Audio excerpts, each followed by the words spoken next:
Okay,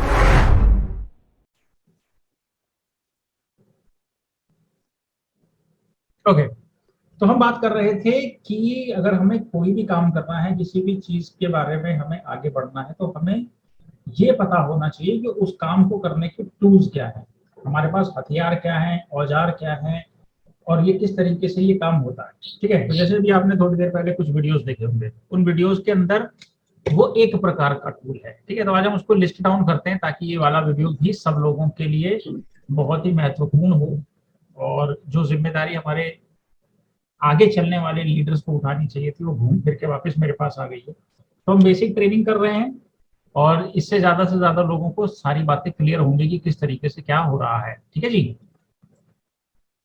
तो हमारे पास जो टूल्स की हम बात कर रहे थे, तो कैटलिस्टिक टूल्स जो हैं हमारे पास सबसे पहला टूल है क्या चीज, कोई अंदाजा?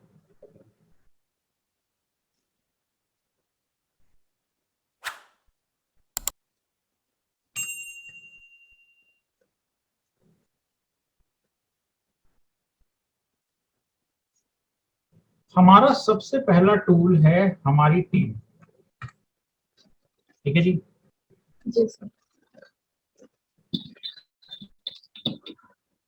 और दूसरी बात जो है वो है इस टीम को हमने जो संदेश दिया है।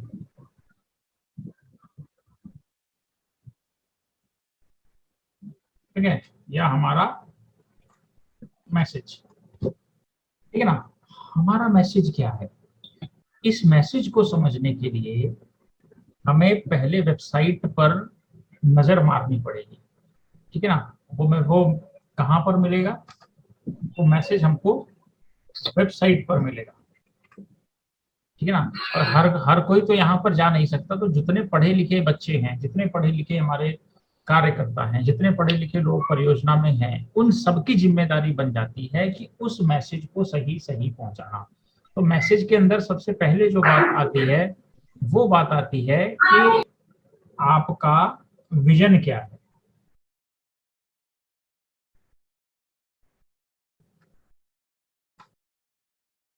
ठीक है, तो हम विजन जो है पहले वेबसाइट से देखते हैं, फिर हमें समझ में आएगा कि हम बात क्या कर रहे हैं।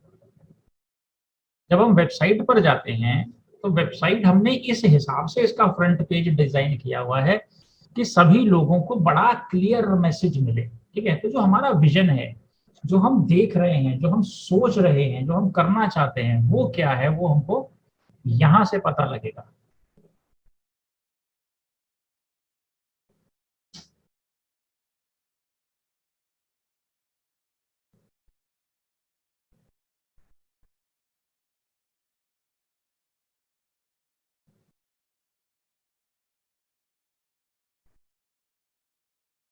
ठीक है जी, ये हमारी वेबसाइट आ गई, ये आपको विजिबल है। ठीक है, आप नीचे इमोजी का इस्तेमाल बिल्कुल कर सकते हो। ठीक है, तो जो हमारा विजन है कि हम, हमारी दूरदृष्टि क्या है, हम ऐसा क्या देख रहे हैं जिसके बारे में हम बात करना चाहते हैं। तो यहाँ पर हमारे विजन के अंदर है understand the initiative, understand this initiative. ये जो मुहिम हम चला रहे हैं, ये जो परियोजना हम चला रहे हैं, इसको समझो। क्या वी वॉन्ट टू, हम चाहते हैं aware as much as people of India about the urgency we are facing as a country. मतलब जो हमारा विजन विजन है, जो हम संदेश लोगों तक पहुंचाना चाहते हैं, वो ये है कि भारत के ज्यादा से ज्यादा लोगों को इस बारे में जागरूक किया जाए। किस बारे में? कि हमारे सामने किस प्रकार की परेशानियां मुंह मुंह फाड़ के खड़ी हैं। ठीक है ना, किस प्रकार की चीजों से हम लोग सामना कर रहे हैं। हम बहुत छोटी छोटी चीजें देखते हैं। ठीक है, इकोनॉमिक्स के अंदर माइक्रो इकोनॉमी होती है, मैक्रो इकोनॉमी होती है।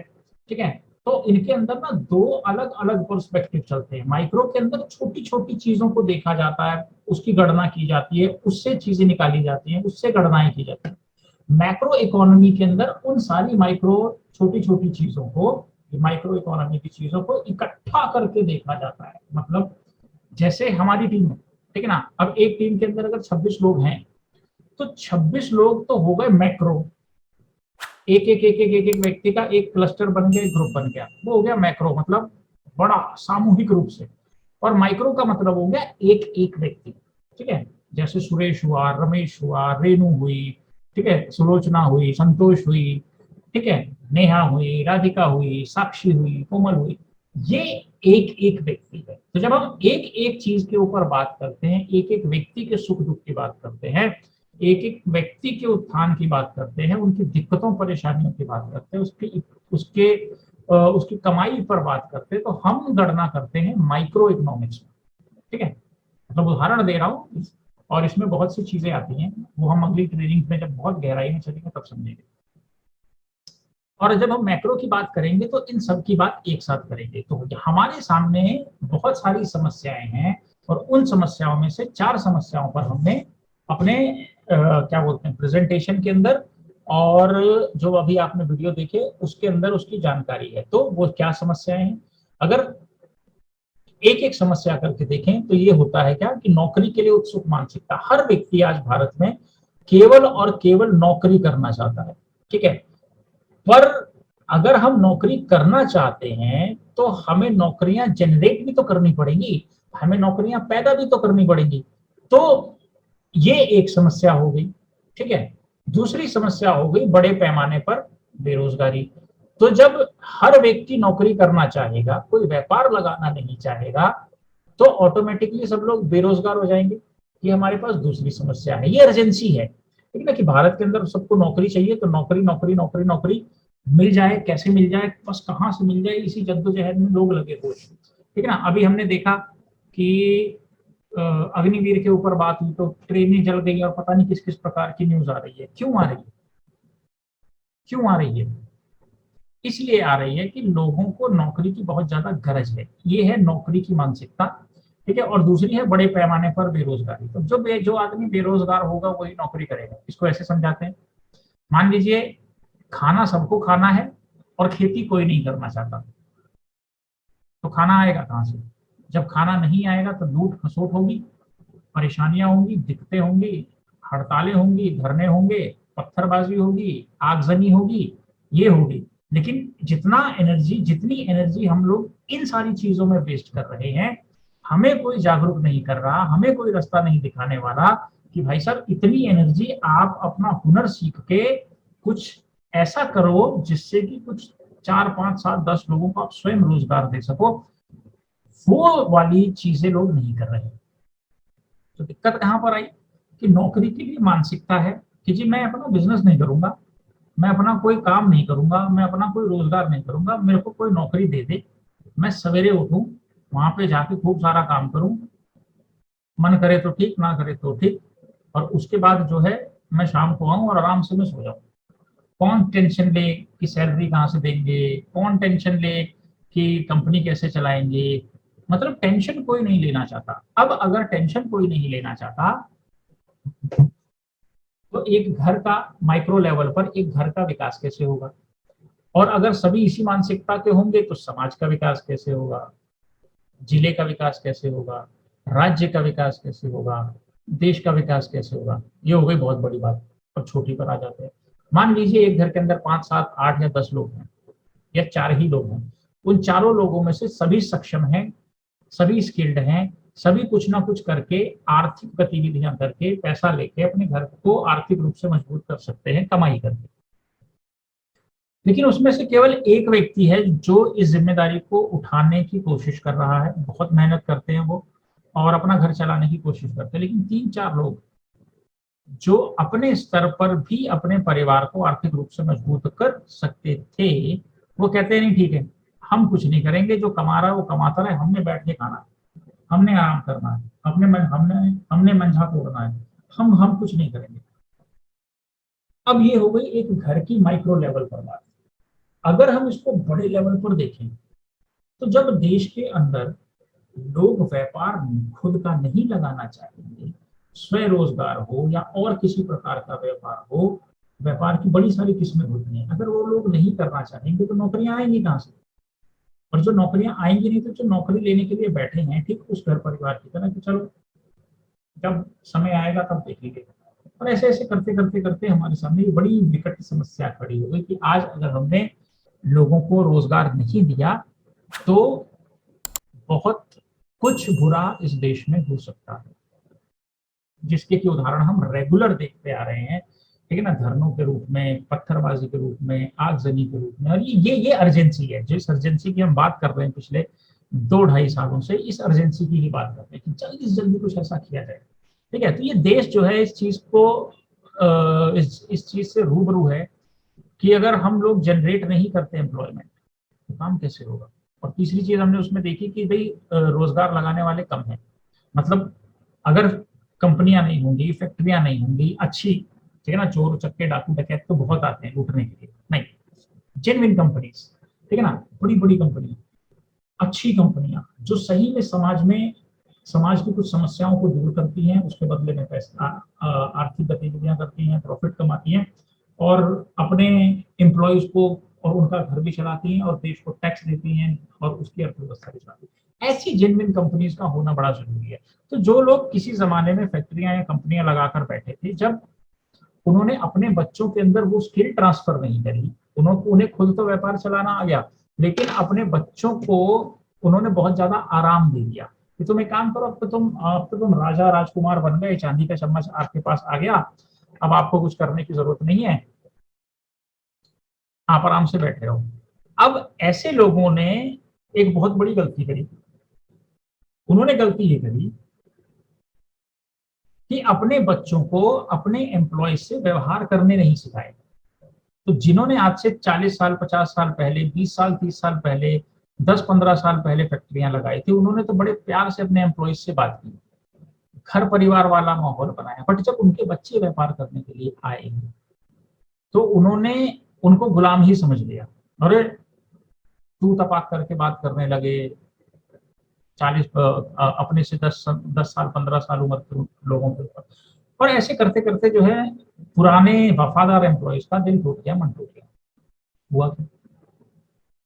हुआ ये कि उनका कारोबार दिन प्रतिदिन ढलता चला गया और आज बहुत सारी फैक्ट्रियों पर केवल हुनर ना देने की वजह से मालिकों को फैक्ट्रियां बंद हो गई, बहुत सारे लोग बेरोजगार हो गए। ठीक है ना, ये भी एक अर्जेंसी है। और जब ये तीनों चीजें नहीं होती, फैक्ट्रियां हैं, फैक्ट्रियां नहीं है, कंपनियां नहीं है, तो रोजगार नहीं हो रहा, रोजगार नहीं होगा तो लोगों के पास अपनी आर्थिक जरूरतें पूरी करने के लिए, अब अपनी भौतिक जरूरतें पूरी करने के लिए आर्थिक मदद नहीं होगी, मतलब पैसे नहीं होंगे, वो बेरोजगार हो जाएंगे और बहुत सारी समाज के अंदर अपनी किस्म की समस्याएं खड़ी हो जाएंगी। बलवा,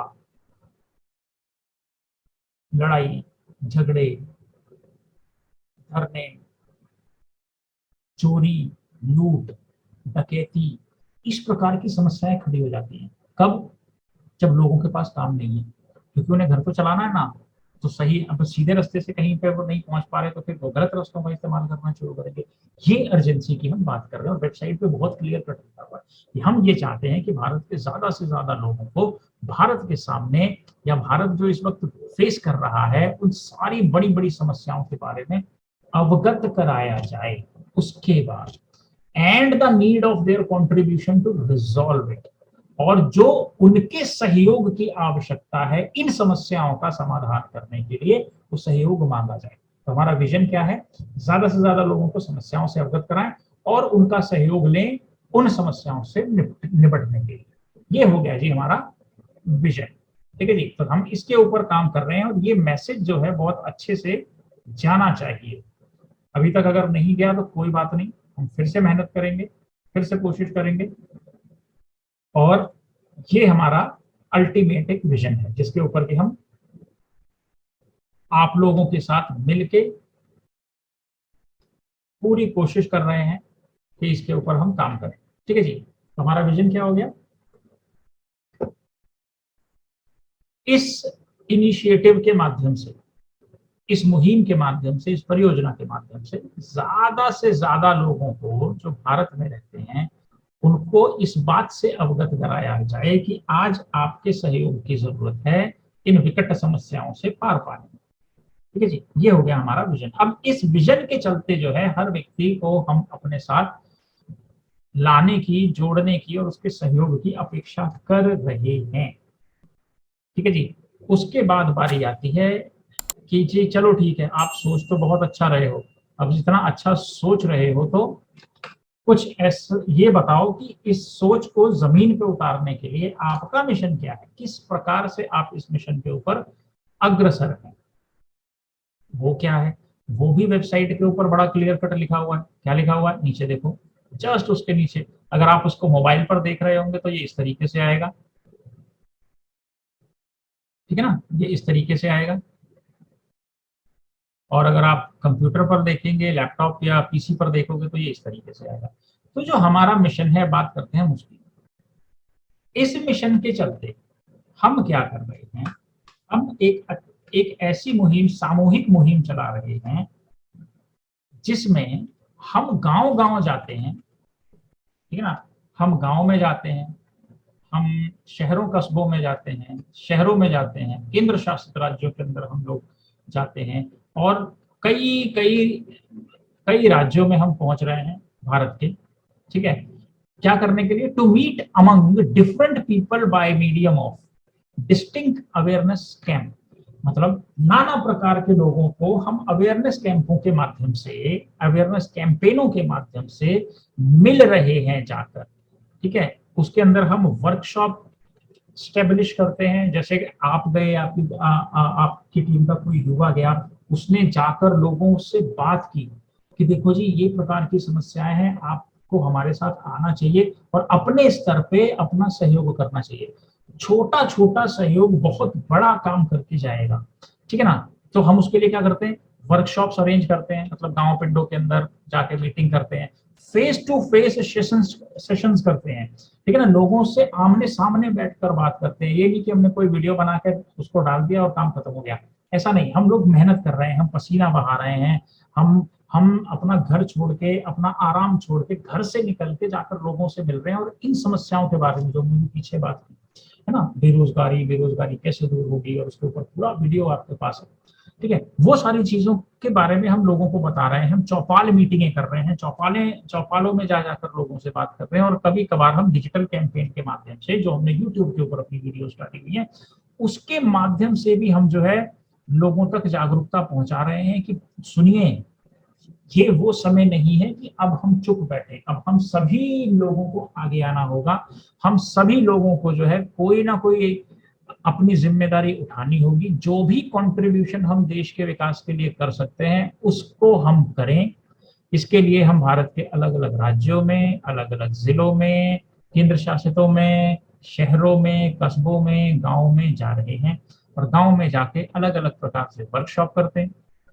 उनसे हम फेस टू फेस बात करते हैं, चौपाल मीटिंग्स करते हैं और डिजिटल कैंपेन के द्वारा लोगों को जागरूक कर रहे हैं। तो ये हमारा अवेयरनेस कैंपेन है जिसका कि पूरा हिसाब किताब उस पे क्या बोलते हैं, हमारे इंस्टाग्राम पे रेगुलर अपलोड किया जाता है। ठीक है ना, जो जो भी फोटोज आती हैं, जहां भी हमारे भाई बहन, हमारे कार्यकर्ता पहुंचे हैं, ठीक है ना, बहुत सारे लोग ग्राम पाठशालाएं चला रहे हैं, उसके अंदर बच्चों को पढ़ाया जा रहा है, मुफ्त पढ़ाया जा रहा है और बहुत सारे कामों को किया जा रहा है ताकि हम अपने देश को अंदर से मजबूत कर सकें। देखिए, सरकार एक तरफ होती है और पब्लिक एक तरफ होती है। अगर सरकार पूरब चले और पब्लिक पश्चिम में चले तो देश हमेशा डूबेगा, देश का हमेशा नुकसान होगा और हर किसी का नुकसान होगा। लेकिन अगर सरकार पूरब चल रही है और जो जनता है, जो पब्लिक है, जो लोग हैं, वो भी कंधे से कंधा मिला के एक सीध में चले, तब विकास हो सकता है। और ये जो है हमेशा जनता की जरूरतों के हिसाब से सरकार पॉलिसीज बनाती है और उसके ऊपर काम किया जाता है। अब हमारे पास बड़ी सारी पॉलिसीज हैं जो मैंने आपको रेगुलर रूबरू, मतलब फेस टू फेस होके कई बार मैंने बताई है कि स्टार्टअप इंडिया के कैंपेन्स चल रहे हैं, और हमारे प्रधानमंत्री साहब ने बहुत सारी ऐसी चीजों को लॉन्च कर दिया है जिससे कि युवा आगे आके कुछ व्यापार करके बहुत सारे लोगों को नौकरियां दे सकता है, लेकिन हम उसके ऊपर अभी जागरूक नहीं है। तो ये जागरूकता अभियानों के माध्यम से हम उन सारी स्कीम्स के बारे में बताते हैं, उन सारे लोगों को आगे बढ़ने के बारे में बताते हैं, ये सिखाते हैं कि कैसे आप लोग थोड़ी थोड़ी चीजों को सीखकर और इन ग्रुप्स को परियोजना के ही कई कामों को मैनेज करके बिजनेस चलाना, बिजनेस करना सीख सकते हो। तो इस प्रकार की मुहिम जो है हम विजन और मिशन के माध्यम से चला रहे हैं। उसके बाद वेबसाइट के ऊपर जो हमारा टूल है, हम आज टूल्स की बात कर रहे हैं, तो उसके ऊपर हमने यहाँ पर लिखा हुआ है कैटलिस्टिक एंटरप्रेन्योरशिप पर जो हमारा जो मेन मैसेज है उसकी भी बात कर लेते हैं। जिस प्रकार से डॉक्टर को तैयार करते हैं, चार्टर्ड अकाउंटेंट्स को तैयार करते हैं, प्रोफेशनल्स के द्वारा ट्रेंड किए जाते हैं, चाहे वो किसी भी प्रकार के हो, जैसे लॉ है, ठीक है ना, कोई एलएलबी कर रहा है तो वो जो है ट्रेनिंग पे जाता है कुछ पीरियड के लिए, किसी मजे हुए अटॉर्नी के साथ वो काम करता है, ठीक है, उनसे काम सीखता है, ठीक है। तो अगर जो लॉ का काम है, जो जो जो कानूनी प्रक्रियाएं हैं, वो अगर कोई नौसिखिया आदमी सिखाए तो सूरत हाल बड़ी बिगड़ जाएगी। तो हर प्रोफेशन के अंदर एक डेकोरम मेंटेन किया गया है और पूरी दुनिया के अंदर ये काम चलता है कि नया डॉक्टर, कोई व्यक्ति, कोई बच्चा मेडिकल की परीक्षा पास करके आया, अब वो मेडिकल की परीक्षा पास करके आया, इसका मतलब ये नहीं है कि वो एक मजा हुआ डॉक्टर बन गया, नहीं, तो उसकी ट्रेनिंग चलेगी। तो जो ट्रेनिंग चलेगी वो सीए से चलेगी, अटॉर्नी से चलेगी, या किसी कंपनी सेक्रेटरी से चलेगी, या फिर डॉक्टर से चलेगी। अगर वो डॉक्टर प्रोफेशन का बच्चा है, युवा है, तो उसकी ट्रेनिंग डॉक्टरों के द्वारा होगी। अगर वो सीए लॉबी में जा रहा है, वो चार्टर्ड अकाउंटेंट बनना चाहता है, तो उसको कोई सीए सिखाएगा अपना काम कि ये काम होते कैसे हैं, ठीक है ना। डॉक्टर सिखाएंगे कि इलाज कैसे किया जाता है, बीमारियों को परखा कैसे जाता है, उनकी जड़ में कैसे जाया जाता है, हिस्ट्री कैसे निकाली जाती है, फिर उसको किस प्रकार के टेस्ट कराने हैं, कौन सी दवाइयां देनी है, अगर ये रिएक्शन कर जाए तो उस रिएक्शन को दबाने के लिए कौन सा एंटीडोट देना है, ये सारी चीजें डॉक्टर को बताएगा ना। मेरे को कोई बोल दे कि भाई साहब आप जाके डॉक्टर को ट्रेंड करो, तो मैं हत्यारा पैदा कर दूंगा। और ये यथार्थ सच है। बहुत सारे लोग जिनकी अपनी इच्छाएं पूरी नहीं होती ना, वो डॉक्टर बन जाते, वो असली वाले नहीं। वो किसी भी चीज के अंदर ना पेचकस पाना लेके चालू हो जाएंगे, ठीक है। अब आप मेरे को बोलो कि साहब आपने अपनी कार सही कर ली है, कहीं खड़ी हो गई रास्ते में, तो मैं सर खुजा के इधर उधर देखता हूँ, फिर किसी को बुलाता हूँ, मिस्त्री को। किसको? मिस्त्री को। अगर मैं खुद ही खोल दूं, खुद ही उसके अंदर अंजर पंजर उसके ढीले कर दूं, तो गाड़ी बोलेगी चलो जी, आपका हमारा रिश्ता यहीं तक था, आप अपने रास्ते में अपने रास्ते, ठीक है ना। हमारी परियोजना के अंदर भी ऐसे नकली डॉक्टर घुस गए हैं, ठीक है। उनको कुछ नहीं मालूम, उनको ये नहीं पता कंपनी कैसे चलती है, उनको ये नहीं पता परियोजना के अंदर क्या क्या है, उनको ये नहीं पता कि परियोजना के अंदर पे आउट का प्रोसेस क्या है, पे आउट रिलीज कैसे होगा, ठीक है ना। हर व्यक्ति जो है बस ये ऐसा वैसा वो सीख तो लेते, जो सीखे हुए हैं वो ज्यादा नहीं बोलते, वो आपको प्रक्रिया बताएंगे कि जी ये कर लो, इसके बाद ये होगा, ये कर लो, इसके बाद ये होगा, ये कर लो, इसके बाद ये होगा, ये कर लो, इसके बाद ये होगा, ये कर लो। और जो इस प्रक्रियाओं में जुड़े हुए हैं उन सबके काम ठा फटाफट हुए जा रहे हैं। लेकिन कुछ ऐसे डॉक्टर हैं हमारे पास, कुछ ऐसे लोग हैं हमारे पास जो बेसिर पैर की बातें करते हैं और बेसिर पैर की बातें करने वालों के पीछे चल रहे हैं। उससे क्या हो रहा है? उनका नुकसान हो रहा है। वो दिन प्रतिदिन पीछे चले जा रहे हैं और जो पहले आए थे वो कहां से कहां पीछे चले गए, और जो बिल्कुल नए आए हैं और सीधा प्रोजेक्ट से जुड़ रहे हैं, उन लोगों को प्रोजेक्ट बहुत क्लियर समझ में आ रहा है। तो यहाँ पे क्या लिखा हुआ है कि जिस प्रकार से डॉक्टर को तैयार करता है, सीए को तैयार करता है, और पेशेवर अपने पेशे से जुड़े हुए आने वाले पेशेवरों को तैयार करते हैं, ताकि प्रोफेशन की इंटीग्रिटी बनी रहे। इंटीग्रिटी का मतलब होता है उसका जो लेवल है, उसका जो मान सम्मान है, उसकी जो मर्यादा है वो बनी रहे। तो ठीक उसी प्रकार से, लाइकवाइज मतलब ठीक उसी प्रकार से जो एंटरप्रेन्योर्स हैं, जो बिजनेसमैन हैं, जिनको बिजनेस करना आता है, जिनको कंपनियां बनानी आती हैं, कंपनियां चलानी आती है, उनको भी नए व्यापारियों को, नए एंटरप्रेन्योर्स को, नए बिजनेसमैन को, या कोई अटका हुआ बिजनेसमैन है उसको, अगर भारतीय अर्थव्यवस्था की इंटीग्रिटी को मैनेज करना है और कमर्शियल इकोसिस्टम को मैनेज करना है, तो व्यापारियों को सिखाना पड़ेगा। मजे हुए व्यापारियों को, नए व्यापारियों को व्यापार करना सिखाना पड़ेगा। अब व्यापार करना ऐसा नहीं होता कि हम गए 10,000 रुपए का सामान लेकर आए और उसको बेच दिया और 200 रुपए हमने प्रॉफिट कमा लिया, तो हम अपने आप को समझने लग गए कि भाई साहब हम मल्टीनेशनल कंपनी बन गए। ऐसे नहीं होता। व्यापार एक जिम्मेदारी है, बार बार बोलता हूं, व्यापार एक जिम्मेदारी है। इसके ऊपर भी थोड़ा सा प्रकाश डालते हैं। ये एक व्यापार है, मान लीजिए ये एक व्यापार है। अब इस व्यापार की कई प्रकार की जिम्मेदारियां हैं। कैसे, ये समझते हैं।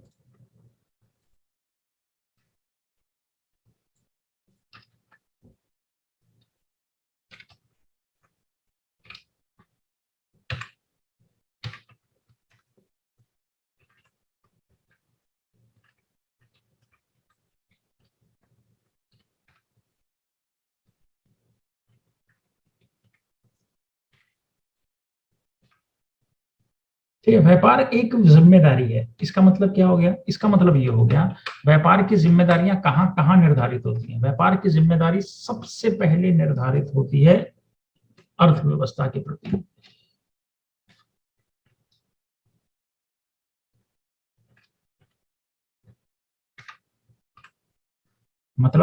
मतलब ये कि कोई भी व्यापारी अगर व्यापार शुरू करता है तो उसके किए हुए व्यापार से भारत की या किसी देश की अर्थव्यवस्था सीधी सीधी इंपैक्ट करती है। मतलब ये कि ये एक व्यापार है, मान लीजिए इसने अपना व्यापार चालू किया, ठीक है। तो अब भारतीय अर्थव्यवस्था को ये उम्मीद हो जाती है कि इस व्यापार के लेन देन से जो टैक्स बनेगा उससे हम अपने देश में सड़कों का निर्माण करेंगे, बिजली का इंफ्रास्ट्रक्चर ठीक करेंगे, ठीक है ना, सड़क का इंफ्रास्ट्रक्चर ठीक करेंगे, साफ पानी की व्यवस्था करेंगे, बिजली की व्यवस्था करेंगे। इस प्रकार से बड़ी सारी जिम्मेदारियां देश की होती हैं। जैसे एक पिता होता है जिसको अपने घर के अंदर खाना भी लाना है, बिजली भी देनी है, बच्चों को और परिवार को आराम भी देना है, उनकी शिक्षा पे भी काम करना है, सरकारी स्कूल होगा देश के लिए, ठीक है, और दवाई का इंतजाम भी करना है, मेडिकल की व्यवस्थाएं हो गई जो भारत करता है। भारत के अंदर बहुत सारी मेडिकल फैसिलिटीज आर्थिक रूप से कमजोर लोगों के लिए मुफ्त है, ठीक है ना। ये मुफ्त कहां से आ रहा है? ये व्यापारों की वजह से आ रहा है। अगर व्यापार अपनी जिम्मेदारी नहीं समझता, व्यापार ये सोचे कि मैं आज आया, मैं एक कंपनी खोल लेता हूं और मैं ना 10, 20, 50 हजार लोगों को लूट के भाग जाऊंगा, इस केस में क्या होगा?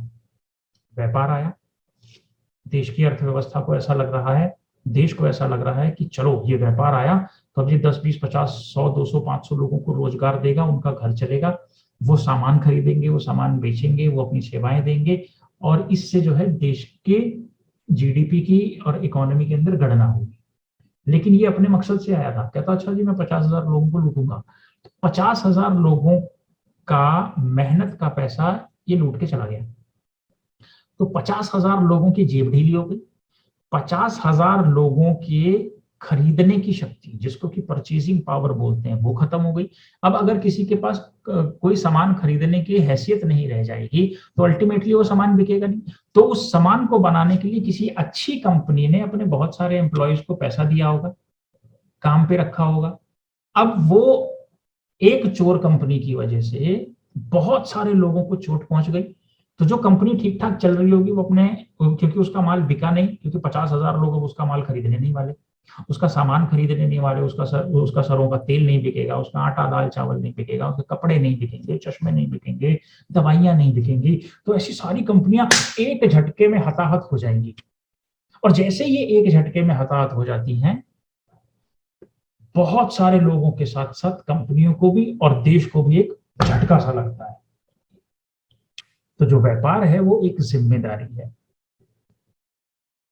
अब जो व्यक्ति व्यापार सीखने, जो जिस व्यक्ति ने अभी 50,000 लोगों को चूना लगाया, अगर उसको किसी हमारे जैसे व्यक्ति ने सिखाया होता कि बेटा व्यापार एक जिम्मेदारी है, तो वो कभी भी ऐसी लूट खसोट नहीं करता, ऐसा करने की कोशिश नहीं करता। जैसे अब डॉक्टर है, डॉक्टर अपने ट्रेनीज को, जो कि भावी डॉक्टर हैं, सीए अपने ट्रेनीज को जो कि भावी चार्टर्ड अकाउंटेंट हैं, लॉयर अटॉर्नीज अपने लॉयर्स को जो कि भावी अटॉर्नीज हैं, उनको एक एक पैतरा सिखाता है, एक एक गुर सिखाता है, ताकि लोग उसकी सेवा की वजह से, डॉक्टर की सेवा की वजह से, सीए की सेवा की वजह से, किसी प्रोफेशनल की सेवा की वजह से लोगों की जिंदगियां आसान हो बनिस्बत की वो उलझ जाएं।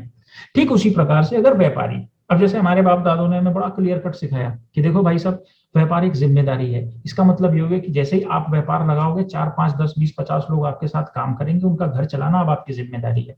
उनका घर चलेगा तो देश चलेगा। बड़ा सिंपल सा कॉन्सेप्ट है। तो हमारे जैसे लोग, ये जो ट्रेंड व्यापारी होते हैं, वो कभी भी किसी को धोखा देने के प्रति काम नहीं करते, वो कभी भी किसी के पैसे के पीछे नहीं होते, वो होते हैं जीवन का उत्थान करने के लिए। मतलब जो दूसरी चीज है यहाँ पर, वो है उसके एम्प्लॉइज। ठीक है, तो पहली तो देश के प्रति व्यापार की जिम्मेदारी है, फिर उसकी जिम्मेदारी होती है उसके एम्प्लॉइज के प्रति कि अरे भैया, जो आपके साथ जुड़ के काम कर रहे हैं उनका ख्याल रखना अब आपकी जिम्मेदारी है। जैसे जो लोग सरकारी नौकरियों में, उनको सैलरी सरकार देती है, जो लोग प्राइवेट नौकरियों में हैं उनको उनके रिस्पेक्टिव कंपनी उनको सैलरी देती है, और ये देना मैंडेटरी है। ठीक है ना, ये देना जरूरी है। क्यों? क्योंकि आपके पास कोई भी इसलिए नहीं आया कि वो फ्री फंड में काम करके आपको और अमीर बनाता जाए, ऐसा नहीं होता। ठीक है ना, हमारे यहाँ पे हमने बहुत सारे पे आउट सिस्टम्स बना रखे हैं। जो लोग पक्के पे हैं उनको सैलरीज मिलती हैं, जो लोग कमीशन पे हैं उनको कमीशन मिलती हैं, जो लोग ऐसे इंट्राप्रन्योर हैं उनको इंट्राप्रन्योर वाली डायरेक्ट कमीशन मिलती है। ठीक है, लेकिन बहुत सारे लोगों को ये नहीं पता कि कहाँ पर क्या और कौन कौन से ऑप्शन यहाँ पर हमारे पास उपलब्ध हैं। वो इस बात को ना जानने की वजह से भटक रहे हैं, बजाय सीधा सीखने के। जिस प्रकार से आपने ये बीड़ा उठाया आपने ऊपर कि जी, आपने ये बीड़ा उठाया, आपने ये कोशिश करी, आपने आगे आया, आप आगे आए, तो जाकर ये काम जो है आगे बढ़ पाया है। ठीक है, आपकी ट्रेनिंग भी हो रही है, आपकी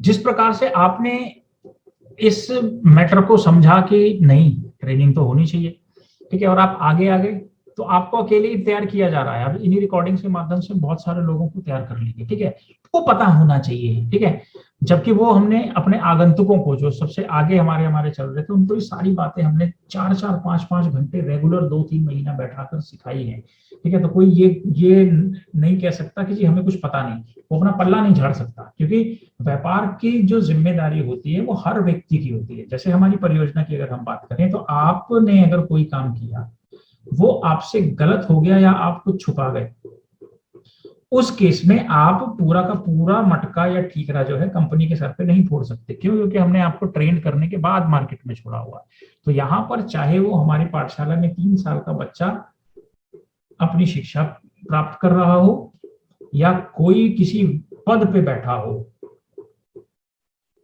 हर किसी की जिम्मेदारी निर्धारित है। मतलब एम्प्लॉइज टू एम्प्लॉइज, ठीक है ना, एम्प्लॉइज टू कस्टमर, यानी कि तीसरी चीज आती है कस्टमर के प्रति व्यापार की जिम्मेदारी है। अब व्यापार अकेला तो नहीं होता ना, उसके अंदर बहुत बड़ी टीम होती है। ठीक है ना, सीएमडी होते हैं, एमडी होते हैं, डायरेक्टर्स होते हैं, प्रमोटर्स होते हैं, ठीक है ना, मार्केटिंग डायरेक्टर होते हैं, डिस्ट्रिक्ट मैनेजर्स होते हैं, रीजनल मैनेजर्स होते हैं, फिर मैनेजर्स होते हैं, फिर टीम लीडर्स होते हैं, और ऐसे ऐसे करके बड़े सारे लोग होते हैं। उन सबकी जिम्मेदारी है इस कस्टमर के प्रति। ठीक है, कि मतलब जिसको भी आप अपनी सेवा दे रहे हो, जिसको भी आप अपना सामान दे रहे हो, वो उन सारी चीजों से खुश है या नहीं, उसकी जिंदगी के अंदर कोई परिवर्तन आया या नहीं, ये सारी जिम्मेदारियां व्यापार की होती है। लिस्ट बहुत लंबी है, अभी जस्ट मैं आपको मोटी मोटी बातें बता रहा हूं ताकि हम ज्यादा से ज्यादा चीजों को इस ट्रेनिंग के माध्यम से सीख सकें। तो व्यापार जो है अपने आप में एक जिम्मेदारी है। अब जो हम बात कर रहे थे अपने वेबसाइट के माध्यम से, वहां पर हमने इस बात को लोगों को समझाना है। कहा? वीकली मीटिंग्स के अंदर। ठीक है, क्या बोला कि भैया जिस प्रकार से डॉक्टर डॉक्टर को, चार्टर्ड अकाउंटेंट को, और कोई प्रोफेशनल को तैयार करता है ताकि उस व्यापार की, उस प्रोफेशन की मर्यादा का हनन ना हो, हरास ना हो, या उस मर्यादा को नुकसान ना पहुंचे, ठीक उसी प्रकार से आज समय ऐसा आ गया है। फिर हम अपने विजन और मिशन की बात पर वापस पहुंचेंगे, जो जो हमने समस्याओं पर बात की। आज समय ऐसा आ गया है कि जो एग्जिस्टिंग व्यापारी हैं, जिनको कंपनियां चलानी आती है, जिनको देश की अर्थव्यवस्था में योगदान करना आता है, जिनको अपने एम्प्लॉयज को साथ लेकर चलना आता है, जिनको अपने कस्टमर्स का ध्यान रखना आता है, उनको, नए व्यापारियों को भी इस बात से अवगत कराना चाहिए कि कैसे वो अर्थव्यवस्था के प्रति जिम्मेदार हैं, कैसे वो एम्प्लॉयज के प्रति जिम्मेदार हैं, कैसे वो कस्टमर्स के प्रति जिम्मेदार हैं। और उसके बाद जो चौथी चीज आती है उसके अंदर, वो ये आती है कि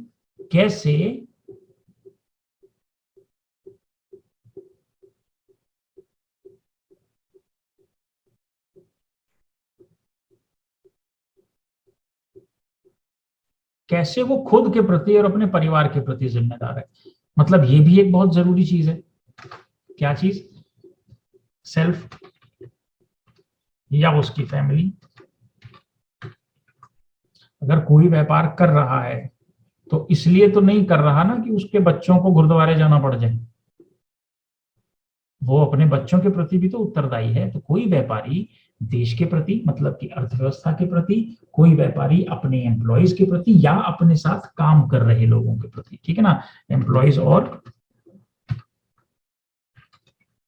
उसकी टीम है जो उसके सपनों को, उस कंपनी के मकसद को पूरा करने के लिए साथ में चल रहे हैं। ठीक है, फिर उस पे कस्टमर के प्रति जिम्मेदारी, और फिर स्वयं के प्रति जिम्मेदारी। बहुत सारे लोग जो अनट्रेंड होते हैं वो इसको उल्टा लेके चलते हैं। ठीक है ना, सीक्वेंस ये है, सबसे पहले अर्थव्यवस्था आती है, फिर एम्प्लॉयज आते हैं, फिर कस्टमर्स आते हैं, और उसके बाद स्वयं आता है। जो नकली व्यापारी होते हैं वो उल्टा चलते हैं, वो पहले अपनी सेवा कर लेते हैं। अच्छा, 2 करोड़ रुपए की आज सेल हो गई, एक काम करो, 1.5 करोड़ रुपए की कार खरीद लो। 50 लाख में देखेंगे कि एम्प्लॉयज को सैलरी देनी है नहीं देनी, टैक्स देना है नहीं देना। उनकी कहानी उल्टी चलती है, वो पहले खुद देखते हैं और उसके बाद वो किसी को नहीं देखते। ठीक है, तो ये अनट्रेंड लोगों की निशानी है। ट्रेंड व्यक्ति जो है सबसे आखिर में अपने ऊपर खर्चा करता है, सबसे आखिर में अपने ऊपर। ठीक है ना, तो ये सारी चीजें बहुत जरूरी है समझनी। जैसे आप मेरे ये पीछे बुक शेल्फ देख रहे होगे, ठीक है ना, ये जब मैं पंजाब शिफ्ट हुआ था तो यहाँ पे नहीं था। ठीक है, अब हमें बड़ी सारी चीजों की जरूरत थी, और बड़े सारे लोग कहानियां बना रहे थे कि भाई साहब तो कुछ लेकर ही नहीं आए, सिर्फ क्या बोलते हैं, अपने परिवार के साथ आए हैं और घर के अंदर कुछ है ही नहीं साजो सामान, पता नहीं कब उठ के भाग जाएंगे, पता ही नहीं चलेगा लूट के। ठीक है, तो हमारे लोगों की सोच इतनी नीचे गिर चुकी है। ठीक है, तो हमने कुछ नहीं, हमने दिल्ली से अपना सारा सामान मंगा लिया, हमने अपनी अलमारी मंगा ली, हमने अपनी सारी टेबल्स मंगा ली, ठीक है ना, प्रिंटर मंगा लिए, कंप्यूटर मंगा लिया, पलंग मंगा लिया, गद्दे मंगा लिए, चादरें मंगा ली, ये सारे पुराने कपड़े मंगा लिए, नए कपड़े नहीं लिए, नहीं तो लोग बोलेंगे अरे हमारे पैसे से आपने कपड़े खरीद लिए। नहीं, हम अपने सारे कपड़े उठा लाए, तौलिया मंगा लिया, ये पीछे लगा रखा है, ठीक है, वो ये बुक शेल्फ मंगा लिया, हमने सब मंगा लिया। अब मेरे पास दो रास्ते थे। पहला रास्ता ये था कि सेल आ रही है, हमारे लोग खूब मेहनत कर रहे हैं, कोई ठंड में मेहनत कर रहा है, कोई धुंध में जा रहा है, कोई बारिश में जा रहा है, किसी को ओले पड़ रहे हैं, कोई अब गर्मी में धूप में निकल रहा है, तो ये पैसा तो लेकर आ ही रहे हैं। तो एक काम करते हैं, इसी में से 1.5-2-3 लाख रुपए लगा के अपना घर भर लेते हैं। ठीक है ना, अब अपनी नई नई चीजें ले आते हैं। एक रास्ता ये था। दूसरा रास्ता ये था कि लोगों के पैसे को हाथ ना लगा के, जो कि हमारी जिम्मेदारी है क्योंकि हमने प्रोजेक्ट लगाना है आगे, ठीक है, हम अपना सामान जो हमारे पास है वही हम ले आए। तो हमने थोड़ा सा सामान जो हमारी बिल्कुल जरूरत का था, जिसकी वजह से काम नहीं चल सकता था, वो हमने लाके यहाँ पे रख लिया। अब क्या हुआ, हमारे पास तो सामान पहले से है ना, हमने कंपनी से कोई पैसा नहीं निकाला, ठीक है। ये ट्रेनिंग से होता है, ठीक है ना। मेरी माता जी ने ये सारी ट्रेनिंग मुझे बचपन से दी है कि भाई साहब, आप जब जिस दिन व्यापार संभालने के लिए कुर्सी पर बैठोगे ना, तो सबसे पहले ये देखना कि जो आपके साथ काम कर रहे हैं पहले उनकी बात करो, और सबसे बाद में, सबसे आखिर में अगर कुछ बचे फिर अपने ऊपर लेकर जाना, तब लगाना। तो आप जो है बहुत सारे लोगों की जिंदगियों के वो साथ काम भी कर सकते हो, उनके साथ वो आपके साथ भी लग सकते हैं, और वो आपके साथ कंधे से कंधा मिलाकर चलेंगे भी। लेकिन अगर आपने अपना ही घर भरने की मुहिम छेड़ दी, तो आपके साथ कोई भी नहीं खड़ा होगा। आप चोर बोले जाओगे, आप पता नहीं क्या क्या बोले जाओगे। तो ये जो है ना, हम जो व्यापारी लोग हैं, हमारी माताएं, हमारे हमारे चाचा, हमारे पिता, हमारे दादा, हमारे भाई बंधु, फ्रेंड सर्कल, सब एक ही किस्म की बात करते हैं कि यार आज आज हमारे यहाँ पे शर्मा जी काम करते हैं, आज उनकी बेटी की शादी है, एक काम करते हैं, बड़े साल से वो काम कर रहे हैं, चलो उनकी शर्मा जी की बेटी की शादी में थोड़ा सा हाथ लगाया जाए, ठीक है। जो नौसिखिए होते हैं वो क्या करते हैं, यार अपना पेट भर ले, शर्मा जी जाए तेल लेने, ठीक है ना।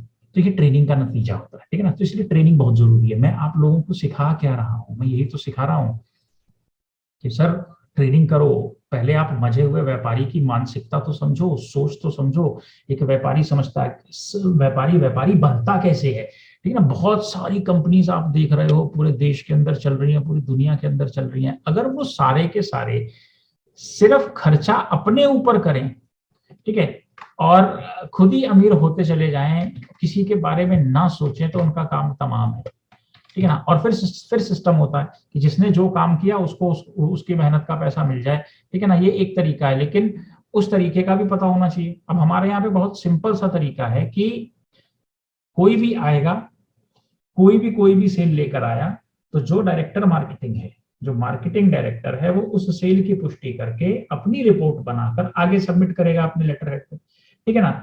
तो जब तक डायरेक्टर मार्केटिंग की रिपोर्ट नहीं आती, तब तक पे आउट का पूरा स्ट्रक्चर चलता ही नहीं है, ठीक है।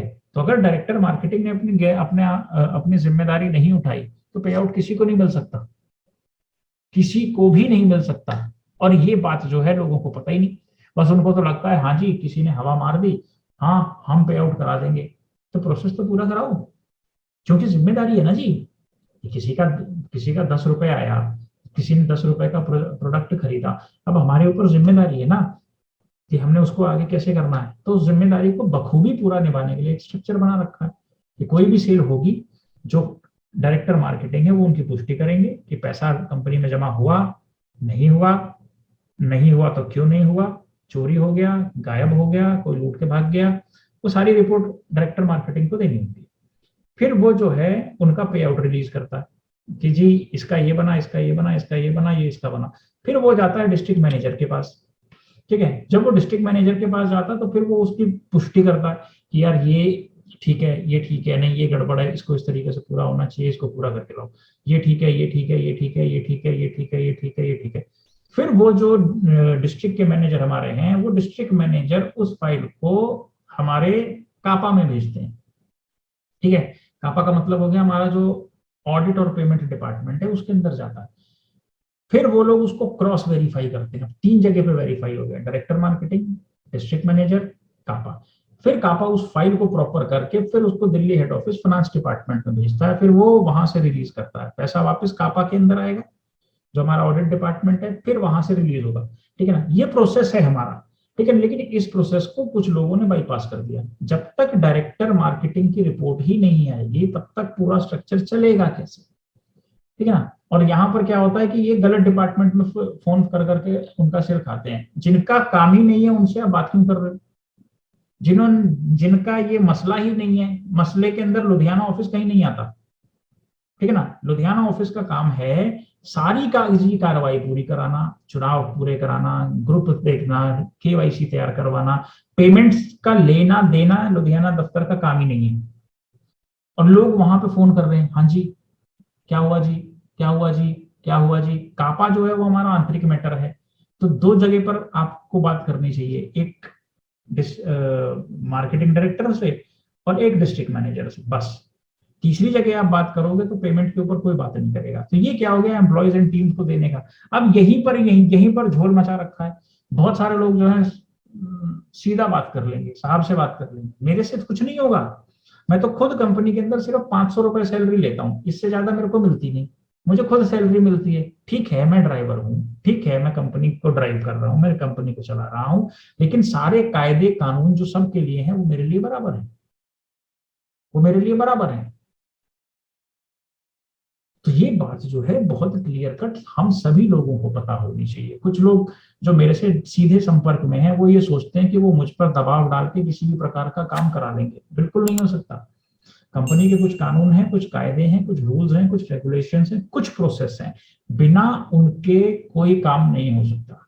शुरुआत में कुछ लोगों की हमने मदद की कि सर चलो ठीक है ये प्रोसेस बाद में पूरा कर लेना, ये काम ऐसे हो जाए, तो वो उनको आदत पड़ गई, नहीं हम तो जबरदस्ती करा लेंगे, नहीं हो सकता, जबरदस्ती नहीं हो सकता। एक तो बार बहुत मुश्किल, बहुत गरज के अंदर कोई काम हो जाए तो ठीक है, अदरवाइज बहुत मुश्किल है। अगर हम ऐसे ही, हम मान लीजिए 4 लोग मेरे से हैं और 2000 लोग मेरे से संपर्क में नहीं है, तो 4 लोगों का तो काम हो रहा है और 2000 लोग जो ऐसे ही देख रहे हैं बरसात कब होगी जी, प्रोजेक्ट कब लगेगा जी, ऐसा नहीं होता। व्यापार एक जिम्मेदारी है और हर व्यक्ति की जिम्मेदारी है उस व्यापार को आगे लेके जाना। कहने का मतलब है कि अगर आपके ग्रुपों के अंदर ग्राम पाठशाला नहीं है तो ये उस व्यक्ति की जिम्मेदारी है जिसने वो ग्रुप बनाया था। अगर उसको नहीं पता तो उस व्यक्ति की जिम्मेदारी है जिसने उस ग्रुप बनाने वाले को आगे भेजा था। अगर उसको भी नहीं पता तो फिर जिम्मेदारी आती है उसके ऊपर वाले की, उसके ऊपर वाले की, उसके ऊपर वाले की। अगर किसी को नहीं पता तो ये जिम्मेदारी पाठशाला की, युवाओं को सशक्त करने की, ग्रुपों के अंदर हर हफ्ते मीटिंग करवाने की, ये सारी की सारी जिम्मेदारी ट्रांसफर हो जाती है डायरेक्टर मार्केटिंग पे। यानी कि अगर सवाल कोई भी पूछा जाए तो डायरेक्टर मार्केटिंग से पूछा जाए, बजाय कि एक दूसरे को मारा पीटा जाए, एक दूसरे को गाली गलौज किए जाए, एक दूसरे के ऊपर कोर्ट कचहरी करी जाए, थाना पुलिस किया जाए। ये सब चीजें गलत है। क्यों? क्योंकि डायरेक्टर मार्केटिंग और डिस्ट्रिक्ट मैनेजर ये ऐसे पद हैं जिनको बिना ट्रेनिंग के ना तो आई कार्ड मिलता है और ना ही मार्केट में जाने की अनुमति, तो इनकी जिम्मेदारी बनती है। अब इस केस के अंदर ये भी हो सकता है कि हो सकता है ये लोग कंपनी छोड़ दें, ठीक है, किसी नहीं अब हम काम नहीं करेंगे, हमें कहीं और अच्छा काम मिल रहा है हम वहां पे करेंगे, तो आज से हम इस पद को त्याग देते हैं। आप पद बिल्कुल त्याग सकते हो, लेकिन जो काम आपके रहते रहते हुआ है उसकी जिम्मेदारी लास्ट तक आप ही की बनी रहेगी। कहने का मतलब ये है, इसको मैं पहले बड़े लेवल पर समझाता हूँ फिर छोटे लेवल पर समझाता हूँ। मान लीजिए किसी प्रधानमंत्री ने कोई गलत फैसला लिया और उसकी पोल पट्टी खुली 10 साल 15 साल या किसी और प्रधानमंत्री के राज में, तो सजा किसको होगी? नए वाले को या जिसके कार्यकाल में ये काम हुआ था? सजा होगी उसको जिसके कार्यकाल में ये काम हुआ था। ठीक उसी प्रकार से अगर कोई क्लर्क कोई गड़बड़ करता है किसी सरकारी महकमे में, वो रिटायर हो गया, अभी जिंदा है, वो रिटायर हो गया और उसके रिटायरमेंट के बाद 5 साल 10 साल के बाद कोई घोटाला सामने आता है, कोई दिक्कत सामने आती है, तब भी वो उसकी जिम्मेदारी उस व्यक्ति की है जो उस कुर्सी पर बैठा हुआ था। ठीक उसी प्रकार से कैटलिस्टिक के अंदर सबसे पहली जिम्मेदारी फील्ड के अंदर डायरेक्टर मार्केटिंग की होती है। चाहे वो रहें चाहे वो ना रहें, जब तक वो हैं तब तक उसकी जवाबदेही उन्हीं की होगी। और उसके बाद जिम्मेदारी आती है डिस्ट्रिक्ट मैनेजर की।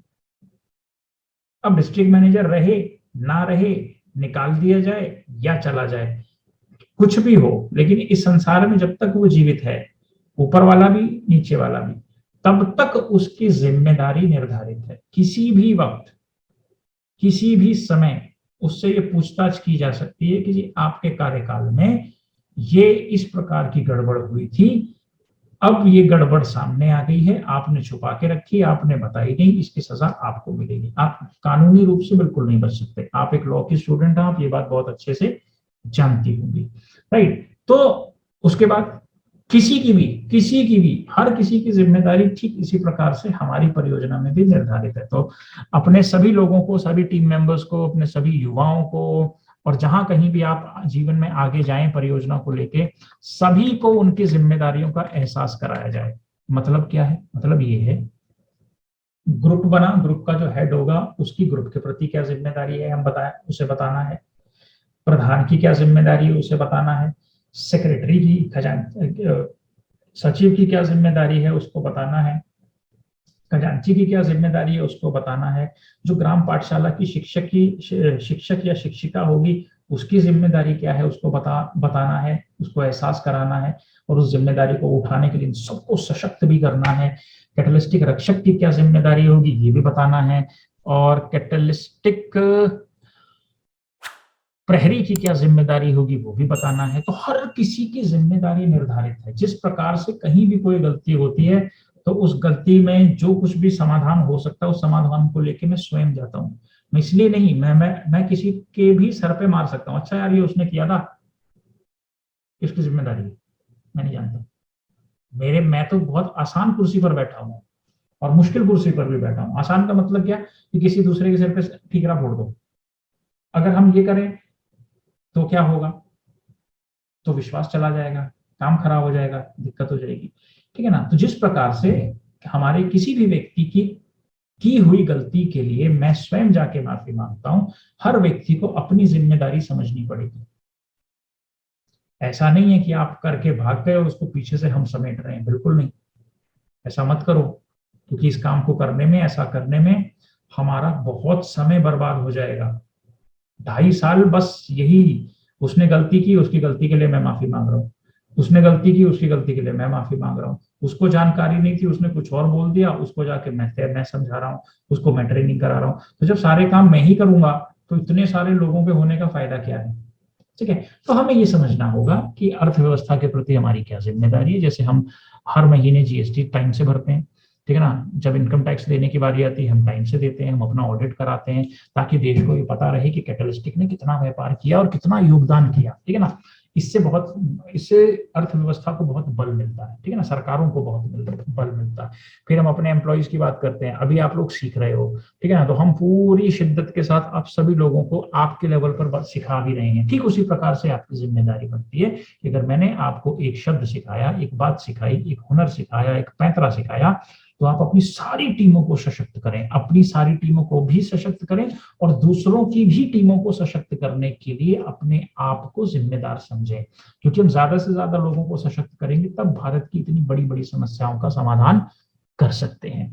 ठीक है ना? फिर जिन लोगों को हमने परियोजना में जोड़ा है, जिन लोगों को हमने काम के लिए आश्वासन दिया है, ठीक है ना, उन लोगों को भी बड़ा क्लियर कट मैसेज देना है कि देखो, खाली छोटे छोटे काम करने से आज इस महंगाई के समय में, तेज दौड़ती हुई दुनिया के माहौल में हम बहुत कुछ नहीं कर सकते। तो आप अपने बच्चों को ग्राम पाठशालाओं की तरफ अग्रसर कीजिए, लेकिन उनके स्कूल बिल्कुल नहीं छुड़वाने। वो जिस भी स्कूल पाठशाला में पढ़ रहे हैं वो वहां पे पढ़ें, और शाम को आकर जो भी हमारी शिक्षिका वहां पे नियुक्त की हुई है या कोई शिक्षक हमारा युवा वहां पे नियुक्त है, वो उन बच्चों को पहले जो कुछ वो सीख के आए हैं उसके बारे में उनको और अच्छे से समझाएं। क्योंकि स्कूल के अंदर एक टीचर के पास 60 70 80 बच्चे होते हैं, 200 बच्चे भी होते हैं कहीं कहीं पे, ठीक है। तो सभी के ऊपर प्रॉपर ध्यान नहीं दिया जा सकता। तो ये एक छोटी सी खामी है, ठीक है। उस खामी को हमारी हमारी जो कैटलिस्टिक पाठशालाएं हैं, ग्राम पाठशालाएं, वो पूरा कर रही है कि बच्चा जो है वो भीड़ में से आया, उससे शाम को हमारे शिक्षक शिक्षिका ने पूछा कि हाँ बेटा जी क्या पढ़ के आए हो, उसने बोला जी मैं ये पढ़ के आया, ठीक है। उसका रिवीजन वहां पे कराया जाए ताकि उसके दिमाग में बात पक्की हो जाए। फिर उसको उन्हीं पाठशालाओं के अंदर संस्कार दिए जाएं, ठीक है ना। आगे आने वाले समयों में किन किन चीजों की जरूरतें हैं, अंतरिक्ष के बारे में बताएं, इसरो के बारे में बताएं, भारत ने इतना कुछ अचीव किया है आजादी के बारे में, वो बच्चों को जब हम बताएं तो हमारे बच्चे जो है मजबूत होंगे। ये बात जो है उन हर ग्रुप की एक एक महिला को बतानी है। ये वो हमारा फिलहाल कस्टमर है, और कस्टमर के प्रति हमारी जिम्मेदारी है कि आप परियोजना से जुड़ोगे तो सबसे पहले आपके छोटे बच्चों का ध्यान रखा जाएगा, 3 साल से 17 साल, ठीक है। फिर दूसरा मैसेज उसी महिला को देना है कि अगर आपके घर के अंदर कोई वयस्क कोई बच्चा है, कोई युवा है जिसके पास डिग्री है, बीकॉम किया है, बीएससी किया है, एमएससी किया है, ठीक है ना, लॉ कर रहा है, जो कुछ भी कर रहा है, परियोजना में उसको उसके हिसाब से कई डिपार्टमेंट हैं जिसमें उसको ट्रेनिंग करने का मौका मिलेगा। वो ट्रेनिंग करने के लिए आप भेजो। अगर वो कहीं पे जॉब पे लगा हुआ है तो उसकी नौकरी नहीं छुड़वानी, वो पार्ट टाइम छुट्टी वाले दिन आके उन जिम्मेदारियों को बखूबी निभा सकता है, उन उन कामों को सीख सकता है, ताकि उसकी आर्थिक परिस्थितियों पे भी चोट ना हो, आघात ना हो, और वो छुट्टी वाले दिन या शाम के वक्त जब उस ऑफिस से आता है तो 5 मिनट 10 मिनट आधा घंटा निकाल के वहां बैठ सकता है, सिखा सकता है, समझा सकता है, ठीक है ना।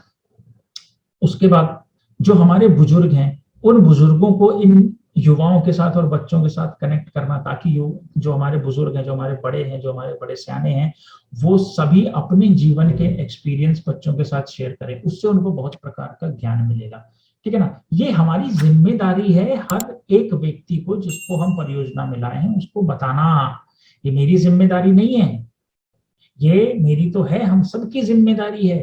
मैंने आपको बताया, आप आगे बताओ, आप आगे बताओ, आप आगे। तो जब लोगों को पता होगा कि इस प्रोडक्ट से उसको क्या क्या फायदे हो रहे हैं, तभी तो वो पूरे विश्वास के साथ आएगा। फिर हम बात करते हैं कि चलो ये सब कुछ हो गया, कि अब आप खाली हो क्या घर के अंदर?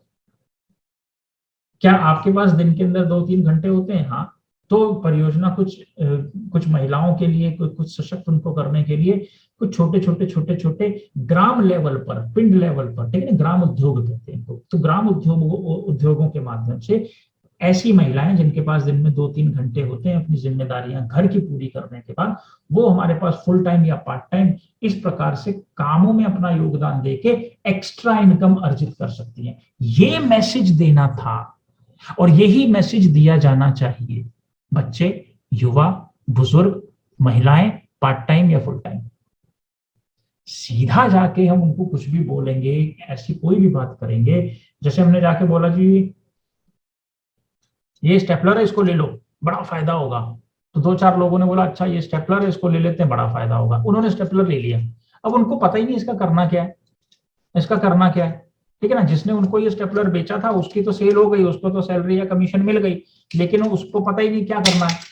इसका गाना गाएं, हेलो हेलो जय जय जय, हेलो हेलो जय जय जय, म्यूजिक बजाएं इसका, या इसका करें क्या? वो ऐसे पकड़ के सिर पे मार रहे हैं, अरे ये क्या ले लिया हमने, ठीक है ना।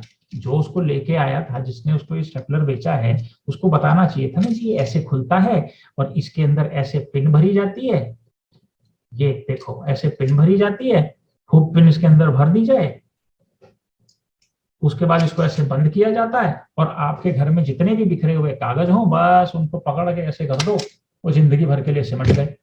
ये तो बताया ही नहीं, बोला जी स्टेपलर ले लो बड़ा फायदा होगा। ठीक उसी प्रकार से कई कुछ कुछ गैर जिम्मेदार लोगों ने परियोजना में जाके लोगों को ऐसे ही परियोजना दे दी, और परियोजना में जुड़ जाओ, बड़ा फायदा होगा। क्या फायदा होगा जी, वो मैं बताऊंगा,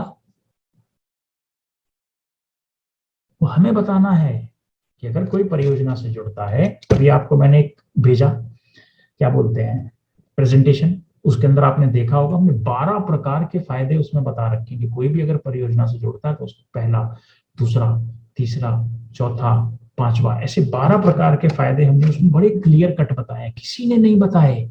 मैं रेगुलर दौरों पर होता हूं और मैं बहुत सारे लोगों से मिला, उन्होंने मुझसे ये पूछा साहब काम कब आएगा। जब वो सवाल ये करते हैं ना कि गुरुजी काम कब आएगा, तब मैं समझ जाता हूँ कि जी इसको जिसने भी बताया उसने यही बताया होगा, ये स्टेपलर खरीद लो बड़ा फायदा होगा।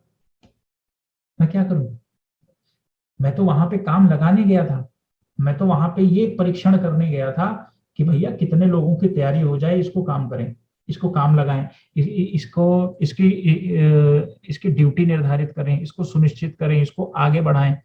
वहां जाके लोग पूछते हैं जी काम कब आएगा, तो मेरे को समझ में आ जाती है कि हाँ अभी इनको जीरो से फिर से बताने की जरूरत है, तब पता चलेगा जी काम कब आएगा। जबकि हमने चरण निर्धारित कर रखे हैं, प्रोसेस निर्धारित कर रखे हैं कि आपके पास ग्राम पाठशाला होनी चाहिए, आपकी केवाईसी होनी चाहिए, आप ट्रेंड होने चाहिए, आपका युवा योगदान कर रहा हो, आपके बुजुर्ग जो है पूरी तरीके से बच्चों के ऊपर ध्यान दे रहे हो, अपना ज्ञान उनको दे रहे हो, और आप जो है ये बताओ कि आप किस प्रकार के काम कर सकते हो, तो उसकी एक अलग अलग टीमें बना के उन कामों को किया जा सके। ये हो गई व्यापार की कस्टमर के प्रति जिम्मेदारी। जो कैटलिस्टिक की जिम्मेदारी है हर व्यक्ति को पता होनी चाहिए। ये इस तरीके से होगा।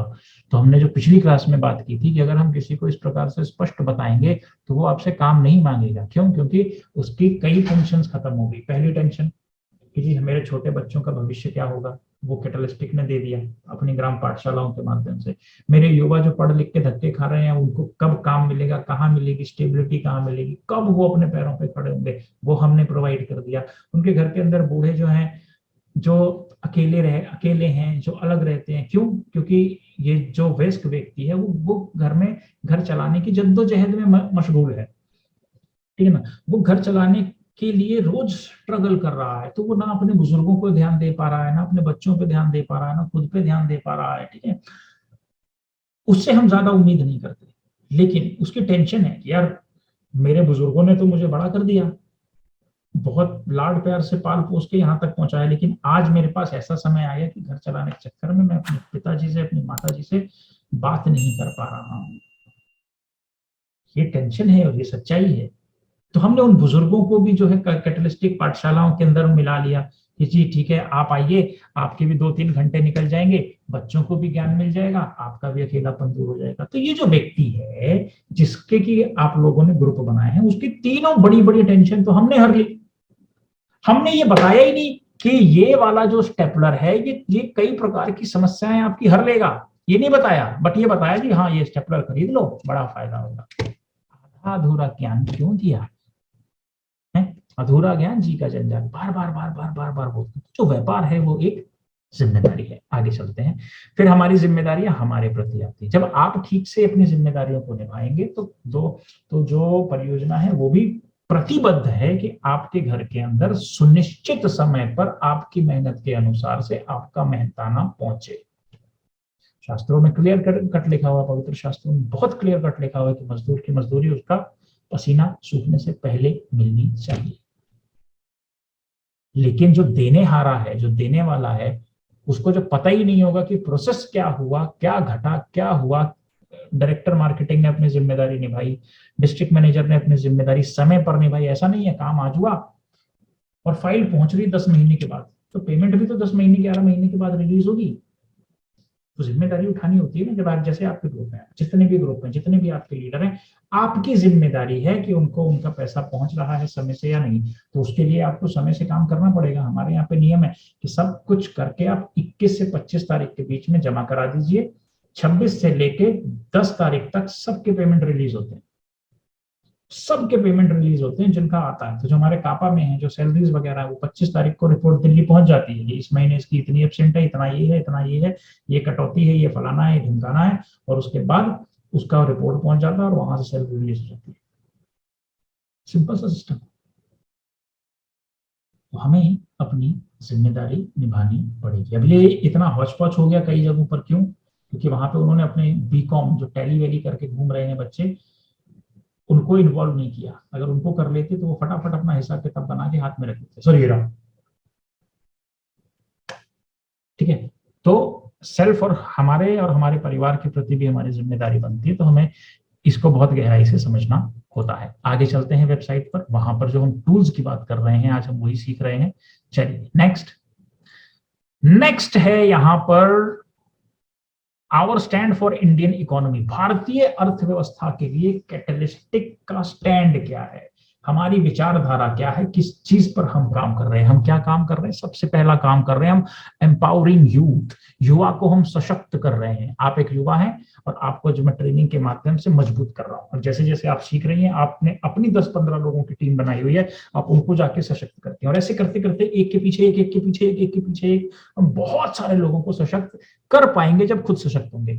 तो हम पहला काम कर रहे हैं एम्पावरिंग यूथ, और हम दूसरा काम ये कर रहे हैं इक्विपिंग बिजनेसेस। जो व्यापार है उसको इक्विप किया जा रहा है कि व्यापार भाई साहब चलाया कैसे जाता है, व्यापार में काम कैसे होता है, व्यापार में आगे कैसे बढ़ा जाता है, व्यापार को सुचारू रूप से चलाया कैसे जाता है। इसके ऊपर मैंने अभी आपको एक इतना लंबा चौड़ा लेक्चर दिया है कि व्यापार एक जिम्मेदारी है। तो वो जो है, वो जिम्मेदारियों का एहसास और भान कराना, ये व्यापारों को इक्विप करता है, सशक्त करता है, उसको टूल्स प्रोवाइड करता है, ठीक है। और ऐसी बहुत सारी ट्रेनिंग्स होती हैं। उसके बाद हम स्ट्रेंथनिंग इकोनॉमी, भारतीय अर्थव्यवस्था को हम मजबूत कर रहे हैं, ठीक है। हम हर महीने हम टैक्स देते हैं।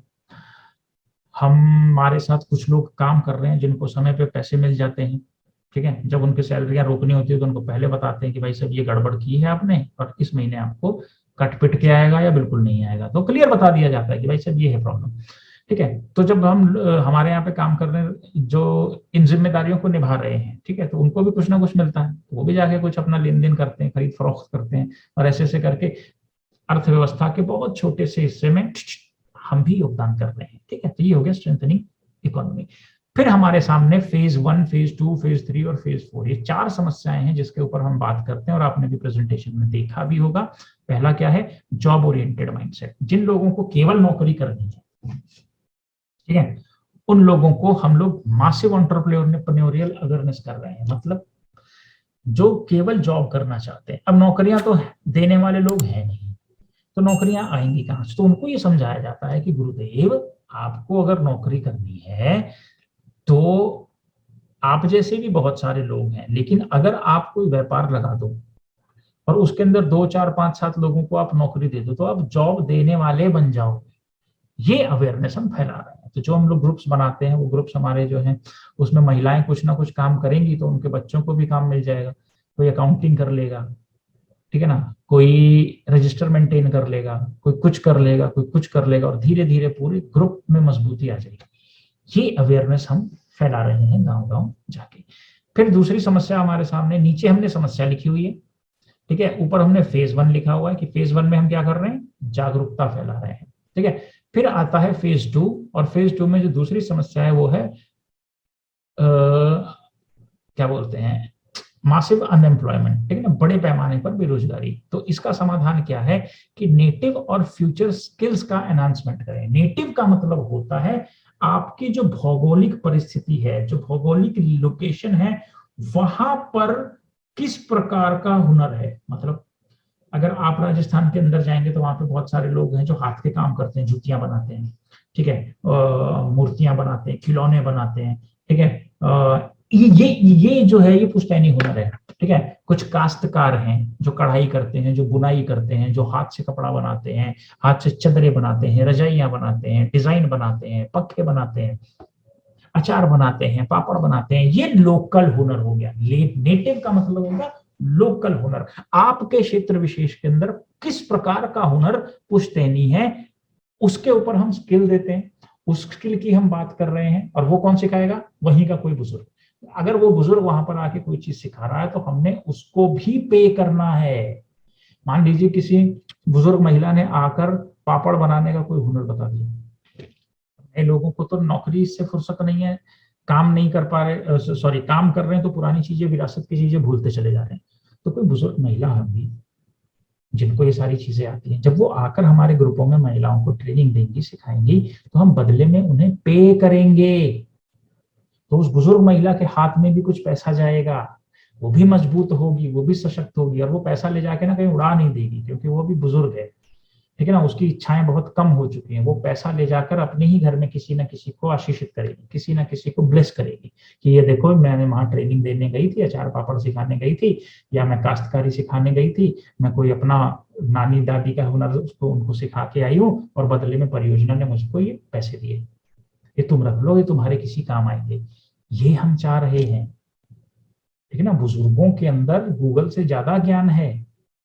अब जब वो ज्ञान हमारे बच्चों में, हमारे युवाओं में, हमारी महिलाओं के ग्रुपों के अंदर जब बांटेंगे तो हम उनको भी आशीषित करेंगे। ये जिम्मेदारी है प्रोजेक्ट की, ठीक है ना। प्रोजेक्ट ब्लेस करता है, ठीक है ना। प्रोजेक्ट लोगों के जीवन को सॉरी कंपनी या प्रोजेक्ट लोगों के जीवन का उत्थान करने के प्रति काम करता है, ठीक है। तो यहाँ जो कोई भी योगदान देगा, लेकिन प्रोसेस सही होना चाहिए, अपनी मर्जी से नहीं, ठीक है ना। हमें जानकारी नहीं है, आप कुछ भी किए जा रहे हो, ये नहीं चलेगा, ठीक है ना। क्यों? क्योंकि जब तक हमारे को जानकारी नहीं होगी, जब तक हमारे एचआर को जानकारी नहीं होगी कि आपने कितने लोगों को रखा, तब तक हम नहीं जानते। आप 10 लोगों को रख लो, हमें पता ही नहीं, और 10 के 10 लोग कहीं ना कहीं चूना लगा के लोगों का पैसा लेके भाग गए, तो जिम्मेदार आप हो जिसने रखा है, कंपनी नहीं है। बहुत क्लियर है मैसेज। अगर हमने रखा है तो हमें पता होना चाहिए कि मिस्टर एक्स हमारे साथ काम कर रहे हैं, मिस्टर वाई हमारे साथ काम कर रहे हैं। ऐसा नहीं होता कि आप गए किसी को भी बस उठा कर ले आए और वो अपनी मर्जी से चौधरी बने जा रहा। उसको बोलना था कोयल, जाके बोला या कौवा। अब पूरी दुनिया कौवा ढूंढ रही है, हम कोयल लेके बैठे हैं, तो कौवा कहाँ से लाएंगे? हम बोल रहे हैं जी हम आपके बच्चों को सशक्त करेंगे, आपके युवा को सशक्त करेंगे, आपको बुजुर्गों को भी उनके अकेलेपन से बचा लेंगे, वो उसमें भी उनको आशीष देंगे, और आपको भी कोई ना कोई काम मिल जाएगा अगर आप करना चाहो तो। ये नहीं बताया, अपनी मर्जी से कुछ भी बोला है। किसी को बोला जी स्कूटी मिल जाएगी, किसी को बोला जहाज मिल जाएगा, किसी को बोला बंगला मिल जाएगा। हमने तो नहीं बोला। क्यों? क्योंकि स्कूटी जहाज और बंगले वाली परिस्थितियों में हमारे गांव पिंड तो है नहीं। गांव पिंडों की सबसे बड़ी जरूरत है कि वहां पर खुशहाली आए, वहां पे सड़कें आए, बिजली आए, वहां पर विकास हो, वहां पे स्कूल आए, वहां पे मेडिकल की परिस्थितियां अच्छी हों, हमारे बच्चों को बहुत दूर जाके काम ना करना पड़े, वहीं पर काम मिल जाए। ये समस्या गांव की है। समस्या पर हम बात नहीं कर रहे। हम जहाज बेच रहे हैं, हम जहाज दे रहे हैं, हम बंगला दे रहे हैं, हम स्कूटी दे रहे हैं, पता नहीं क्या कर रहे हैं। जितने गैर जिम्मेदार लोग हैं सबकी लिस्ट बनाई गई है, और 1 तारीख से पहले पहले सबको अल्टीमेटम पहुंच जाएगा। और 1 जुलाई को, 30 जून को जो सुधर गया वो तो ठीक, 1 जुलाई से ऐसे सभी लोगों को हमेशा के लिए परियोजना में बैन कर दिया जाएगा और किसी की कोई सुनवाई नहीं होगी। क्यों? क्योंकि हमने बहुत मौके दे दिए, बहुत मौके दे दिए। अब लोगों का नुकसान होना शुरू हो गया है, अब हम बर्दाश्त नहीं करेंगे। तीसरा फेज क्या है कि लेस जॉब प्रोवाइडर्स, काम देने वाले लोग नहीं है, इसी वजह से बेरोजगारी है। फैक्ट्रियां नहीं है, कंपनियां नहीं है जो लोगों को जॉब दे सके। तो तीसरे फेज में हम बात करते हैं क्या चीज की? Equipping existing businesses and pioneering new businesses. ठीक है, पहले हमने क्या बात की थी कि उनको हम हुनर दे रहे हैं। कौन सा? नेटिव हुनर, जो लोकल हुनर है। दूसरे हुनर की बात क्या है? वहां पे लिखा फ्यूचरिस्टिक। फ्यूचरिस्टिक का मतलब हो गया आर्टिफिशियल इंटेलिजेंस, जो कंप्यूटर से जुड़ी हुई है, कोडिंग। ठीक है, उसके बाद मशीन लर्निंग, और ऐसी ऐसी बहुत सारी चीजें हैं जो आगे आने वाले समय में यूज होंगी, और ये सब कुछ खत्म हो जाएगा। जैसे नजर उठा के देखो, आज से कुछ साल पहले अलग अलग किस्म की नौकरियां होती थी।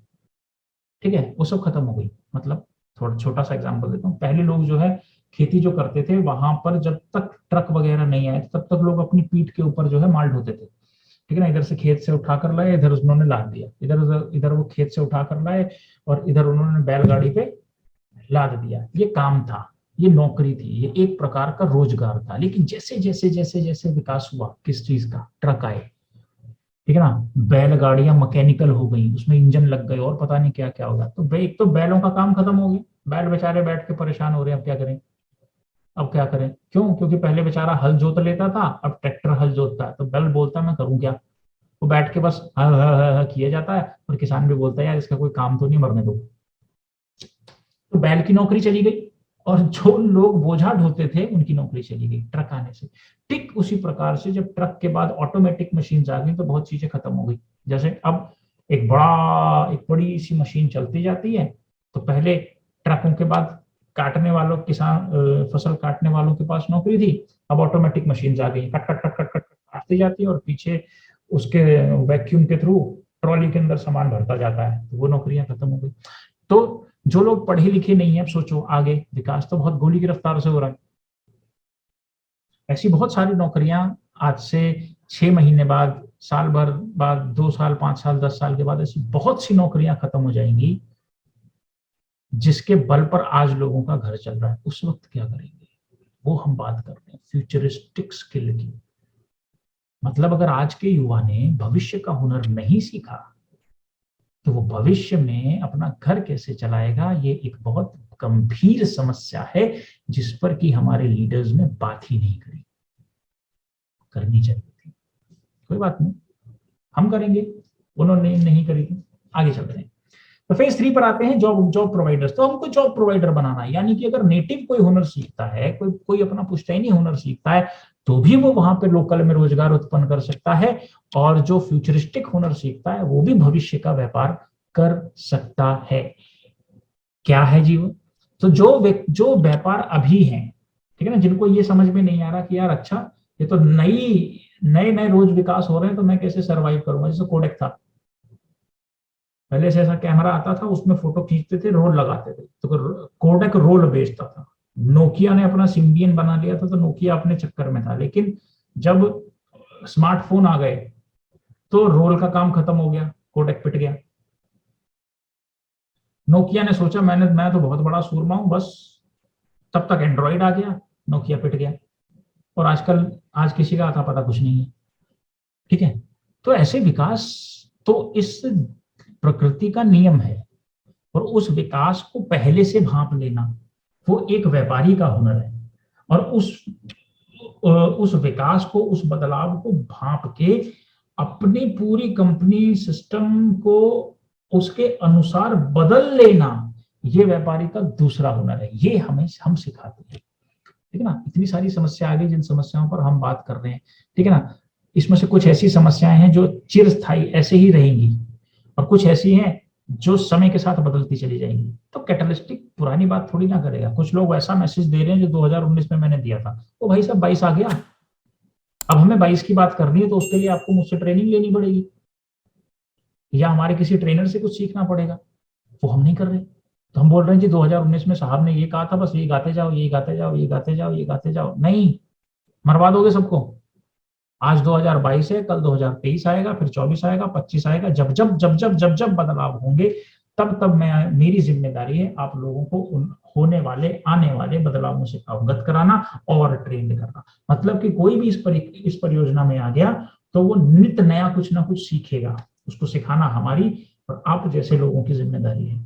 ठीक है, तो ऐसा नहीं कि आज आपने सीख लिया, आज मैं आपको ये बात बोल रहा हूँ और 2025 में आप नहीं सीखेंगे। नहीं, 2025 में भी आपको सीखना पड़ेगा। ठीक है, जैसे पवित्र शास्त्रों में लिखा हुआ है कि तू कल की चिंता मत कर, आज के लिए आज का ही दुख काफी है। मतलब अगर तू कल के दुखों के बारे में आज सोचेगा तो खत्म। पहले आज के दुख को हैंडल कर ले। कल, यानी आज वीरवार है तो कल शुक्रवार, कल शुक्रवार अपनी चिंता अपने आप कर लेगा। तो जब हम शुक्रवार को पहुंचेंगे तो शुक्रवार को अपनी किस्म की समस्याएं खड़ी होंगी, उसका समाधान करो। शनिवार को अपनी किस्म की समस्याएं भविष्य में आ गई, उसका समाधान करो। फिर रविवार वाली समस्या का समाधान करो। फिर सोमवार, मंगलवार, बुधवार, फिर 2000 जून चल रहा है, फिर जुलाई की समस्या आएगी, फिर अगस्त की समस्या अपनी अलग किस्म की होगी, फिर 2023 की समस्या अलग होगी, फिर 2024 की अलग होगी, 2050 की अलग होगी। 2050 की समस्या का समाधान हम यहां नहीं कर सकते, लेकिन आज की समस्या का अगर हम समाधान करते हैं तो 2050 में वो समस्या का अंश तक नहीं बचेगा। ये भविष्य दूर तक देखता है व्यापार। ठीक है, और उसके अनुसार आज कर्म करता है। जो हम आज कर्म करेंगे वो भविष्य की नींव रखेगा। तो ये सारी चीजें जो है हमें बहुत ही अच्छे तरीके से समझ में आनी चाहिए, और यही हमको समझानी है। ठीक है, तो हम अपने व्यापारों को जो पहले से चल रहे हैं उनको इन ऐसे गूढ़ रहस्य बताते हैं कि व्यापारों को कैसे सस्टेन रखा जाए, आगे बढ़ाया जाए। और जो युवा यहाँ पे स्किल लेने के बाद, जो भी युवा अपना व्यापार लगाना चाहता है, हम उसकी मदद करते हैं। अब उसकी पहली ट्रेनिंग होती है उसके ग्रुपों का संरक्षण। मान लीजिए आपके पास 10 ग्रुप हैं, तो आपके पास 10 युवा उन 10 ग्रुपों को मैनेज कर रहे हो। जब वो उन 26 लोगों को मैनेज करना सीखेंगे, तब वो व्यापार को मैनेज करना सीखेंगे। जब वो उन 26 लोगों की समस्याओं का हल निकालना सीखेंगे, तो व्यापार की समस्याओं का हल निकालना सीखेंगे। हमको युवा वहां पे ट्रेंड करना है, ग्रुप के अंदर, पाठशालाओं के अंदर।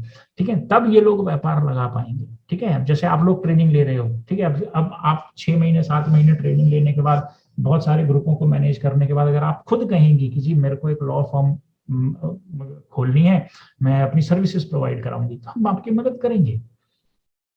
ठीक है, आप बोलेंगी कि जी हमें मुझे इस प्रकार का कोई बिजनेस करना, तो वो बिजनेस कैसे होता है उसकी पूरी ट्रेनिंग आपको दी जाएगी। उसकी फीस हम लोग चार्ज करेंगे उस समय में जब आप करोगे। ठीक है, तो आपको पूरा पूरा सशक्त करके, पूरी आपकी हेल्प करके, पूरी आपकी सहायता करके, अप्स डाउन्स, कानूनी चक्कर क्या है, कानूनी लाइसेंसेस कौन से चाहिए, सब में हम आपकी हेल्प करके आपका व्यापार लगाने में भी मदद करेंगे। आप समझे। तो ये वाली चीज हमने युवाओं के लिए, और जो व्यापार लगाना चाहते हैं उसको भी करनी। हमने अपने ग्रुपों को जो है उनको भी व्यापारों में तब्दील करना, तो उनको भी हमने रेगुलर हर एक चीज बतानी। बट वो बताएंगे किसके माध्यम से? आप लोगों के माध्यम से, युवाओं के माध्यम से। अब कोई व्यक्ति जो पढ़ा लिखा नहीं है, उसको जाकर मैं ऐसी ऐसी अंग्रेजी भाषा में बात करने लगूंगा तो जूता लेके मारेगा, भाग यहाँ से, भाग, फटाफट भाग। लेकिन अगर उन्हीं का बेटा, उन्हीं की बेटी, उन्हीं के आसपास के लोग उनको समझाएंगे कि मम्मी ये, मम्मी वो, मम्मी ऐसा, मम्मी वैसा, पापा ये, पापा जी वो, दादाजी ये, दादी जी ये, ताऊ जी, चाचा जी, सरपंच साहब, प्रधान साहब, ऐसे ऐसे ऐसे, तो अपने बच्चों की बात हर कोई सुनता है ना। और वो अपनी लोकल इंटेलेक्ट, अपनी लोकल डायलॉग में, लोकल भाषा में बात भी कर लेंगे। अब मैं जाके वहां पे राजस्थान के अंदर, मैं वहां की राजस्थानी भाषा कहाँ से बोलूंगा? दो चार शब्द मेरे को आते हैं, वो मैं बोल लूंगा, उससे उनको क्या समझ में आएगा? ठीक है ना। हिमाचल में जाके उनकी भाषा में कहाँ से बोलूंगा? उतनी बोल पाऊंगा जितना हाय हेलो वर्किंग होता, उतना हम लोग जानते हैं। ठीक है, पंजाबी में चलिए ठीक है, मेरा बचपन का बैकग्राउंड रहा है तो पंजाबी में बोल लेता हूँ। लेकिन अगर मेरे को बोलो कि भाई साहब 2 घंटा लगातार पंजाबी में बोलो, तो अपने बस की तो नहीं है, बिल्कुल नहीं है।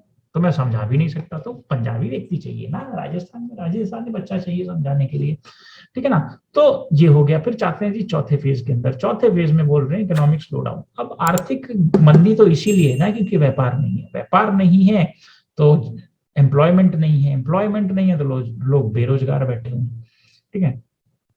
तो जब हम इस पे काम कर लेंगे, फेज 1 पे जागरूक कर लेंगे, जब हम उनको स्किल पर भी काम कर लेंगे, जब उनके हम छोटे छोटे व्यापार लगा लेंगे और जो बंद व्यापार है उनको चालू करवा लेंगे, तो अर्थव्यवस्था अपने आप घूमेगी। तो हम जो है अपनी अर्थव्यवस्था को कई अलग अलग बाजारों में डाइवर्सिफाई, आगे बढ़ने के लिए, मिलने के लिए, उसको इम्पैक्ट करने के लिए हम अपनी अर्थव्यवस्था को तैयार कर रहे हैं। तो ये जो चीजें हैं ये टूल्स में हमारी आती हैं और उसमें हम 4 फेज के बारे में उनको बताते हैं।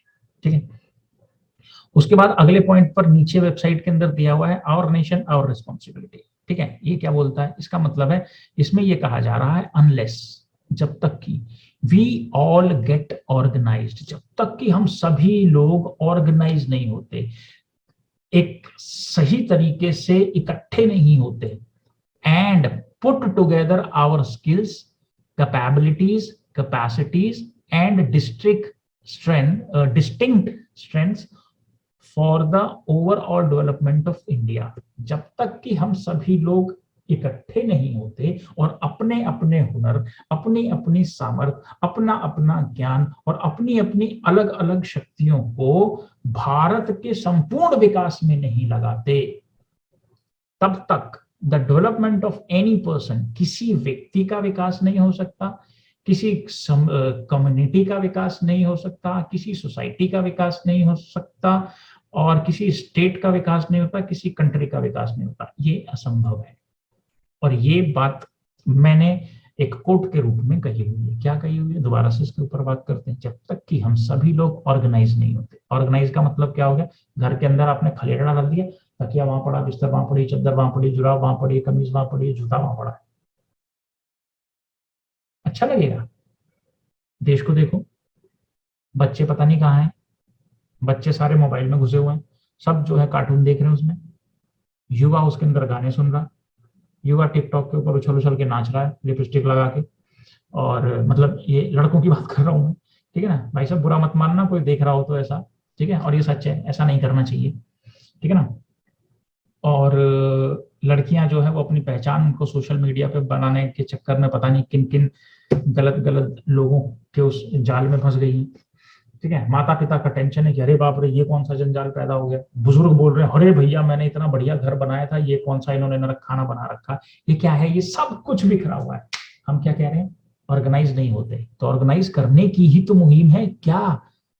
पाठशाला, इसके अंदर बच्चों को संस्कृति सिखाओ, संस्कार सिखाओ, भविष्य के लिए आर्टिफिशियल इंटेलिजेंस, कंप्यूटर्स, ये सारी चीजें सिखाई जाएं।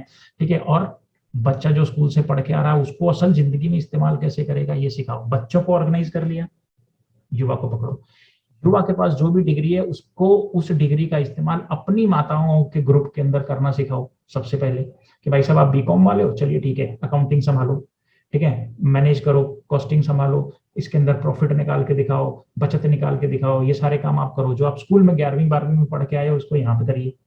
एंट्रियां मारो, रजिस्टर मेंटेन करो, खतौनी करो, कैश बुक बनाओ, जर्नल बनाओ, ये बनाओ वो बनाओ, इंजीनियर क्या करो, जो काम आपके पास है वो, जो आपका पुश्तैनी हुनर है वो, इसके अंदर आप कोई किसी प्रकार का आविष्कार करो। खेती करने के लिए कोई आविष्कार करो, जो काम आपको मिला हो उसको और आसान करने के लिए कोई आविष्कार करो। ऐसे ऐसे करके युवा ऑर्गेनाइज हो जाएगा।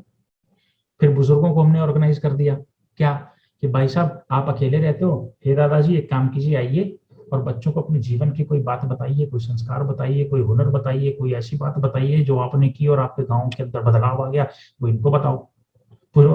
महापुरुषों और पुरखों के बारे में बताओ कि नानक जी ने प्रेम का संदेश दिया और उसके बाद चीजें बहुत ज्यादा उनके बाद चीजें बहुत ज्यादा बिगड़ गई, सॉरी उनके बाद बहुत चीजें जैसे जैसे बिगड़ती चली गई, मुगल आए और पता नहीं क्या क्या हुआ, और लास्ट में उन सब चीजों की जब अति हो गई तो गुरु गोविंद सिंह जी महाराज ने तलवार उठा ली। सराबा सिंह जी ने ये किया, भगत सिंह जी ने ये किया, महात्मा गांधी जी ने ये किया, नेहरू जी ने ये किया, सुभाष चंद्र बोस जी ने ये किया। बुजुर्ग ही तो बता पाएंगे, उन्हीं के समय के तो ये लोग हैं। इंदिरा जी के बारे में बता सकते हैं, राजीव गांधी जी के बारे में बता सकते हैं, लाल बहादुर शास्त्री जी के बारे में बता सकते हैं। इतने सारे प्रधानमंत्री आए, इतने सारे राष्ट्रपति आए, मैंने तो नहीं देखा, आपने तो नहीं देखा, लेकिन हमारे बुजुर्गों ने देखा है। जब वो उनके बारे में बताएंगे, ऑर्गेनाइज हो गए ना, क्या कह रहे हैं, unless we all get organised, जब तक कि हम सभी ऑर्गेनाइज नहीं होते तब तक देश का विकास असंभव है, तब तक देश का विकास असंभव। ये बात जो है हमें बहुत क्लियर कट समाज में बतानी है। और जब ये चीजें ऑर्गेनाइज होंगी ना, पता है क्या होगा, जिला अधिकारी के ऊपर जो प्रेशर है वो कम होगा, पुलिस के ऊपर जो दबाव पड़ रहा है वो कम होगा। ऑर्गेनाइज नहीं है ना, रोज नया नया नया नया कोई ना कोई कर्मकांडी खड़ा हो जाता है, तो पुलिस वाले बड़े परेशान रहते हैं। हमारी पुलिस 24 घंटे काम करती है, कोई छुट्टी नहीं, कोई त्योहार नहीं, कुछ नहीं, ड्यूटी शिफ्ट में शिफ्ट घूमे जा रही है, घूमे जा रही है, घूमे जा रही है। और पुलिस के ऊपर दबाव है कि आज समाज के अंदर रेप हो गया, आज कोई इससे लड़ रहा है, कोई उससे लड़ रहा है, कोई उस पर मुकदमा कर रहा है, कोई उसको पीट रहा है, कोई उसको जला रहा है, कोई उसको मार रहा है, कोई ये कर रहा है, कोई वो कर रहा है। गुजरात में भावनगर में 2021 में एक खबर छपी अखबार में, इंग्लिश न्यूज़पेपर में, द हिंदुस्तान टाइम्स। उसके अंदर एक महिला को उसके पड़ोसी ने जला दिया, मतलब जलाने की कोशिश की। कारण क्या था, कारण सुनिए और समझिए कि हमारा समाज कहां पहुंच गया है। जिस महिला को जलाया गया और जिस पड़ोसी ने जलाया, कारण ये था कि जलाई गई महिला ने अपने कुत्ते का नाम सोनू रखा, ठीक है, और पड़ोसी की वाइफ का नाम सोनू था, तो उसने को लगा कि हमारा अपमान करने के लिए इसने इस कुत्ते का नाम सोनू रखा है। ईश्वर जाने वहां पर क्या मैटर था, लेकिन इस बात के लिए उस महिला को 4-5 लोगों ने घर में घुस के जला दिया, पड़ोस के। सोचो सोचो। अब इस केस में पुलिस पे दबाव आ गया, इस केस में जुडिशरी पर दबाव आ गया कि भाई साहब ये मुकदमा दूर करवाओ। और आप क्योंकि लॉ के स्टूडेंट हैं, आप बहुत अच्छे से जानती हैं कि कितने मुकदमे लंबित हैं। ये तो प्रेशर बन गया ना, क्योंकि हम ऑर्गेनाइज नहीं है। समझाता हूं, अभी आपके घर में जूता वहां पड़ा था तो चद्दर वहां पड़ी थी तो सिरहाना वहां पड़ा था, मैं आ गया घर पे, आपको कितना अपमान महसूस होगा, हाय हाय काश मैंने सब चीजों को ऑर्गेनाइज किया होता। ठीक उसी प्रकार से देश आज ऑर्गेनाइज नहीं है, हमारे बच्चे ऑर्गेनाइज नहीं है, हमारा युवा ऑर्गेनाइज नहीं है, हमारे बुजुर्ग ऑर्गेनाइज नहीं है, हमारी महिलाएं और हमारे पुरुष ऑर्गेनाइज नहीं है। इसलिए समाज में क्या हो रहा है किसी को कुछ नहीं पता, बस उसका रिजल्ट कचहरियों में नजर आता है, इस पे केस कर दो, इस पे केस कर दो, इधर देखो क्या चल रहा है, अजीब नौटंकी है।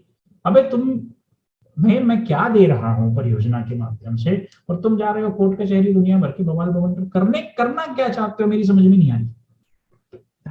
प्रॉब्लम हम क्या कह रहे हैं, हमारा देश हमारी जिम्मेदारी, मतलब जब तक कि हम सभी लोग ऑर्गेनाइज नहीं होंगे, ऐसे ही नहीं ऑर्गेनाइज होना मुंह उठा के आगे नहीं, अपने अपने हुनर के साथ आओ, अपनी अपनी सामर्थ्य के साथ आओ, अपनी अपनी ज्ञान के और शक्ति के साथ आओ, और अपने अपनी अलग अलग स्किल के साथ आओ, मतलब स्ट्रेंथ के साथ आओ। कोई वजन उठा सकता है, कोई कहानी सुना सकता है, कोई टीचिंग कर सकता है, कोई इंजीनियरिंग कर सकता है, कोई आविष्कार कर सकता है, कोई पढ़ा सकता है, कोई टीच कर सकता है, कोई सिखा सकता है, कोई सेल कर सकता है, कोई मार्केटिंग कर सकता है। ये होगी डिस्टिंक्ट स्ट्रेंथ्स।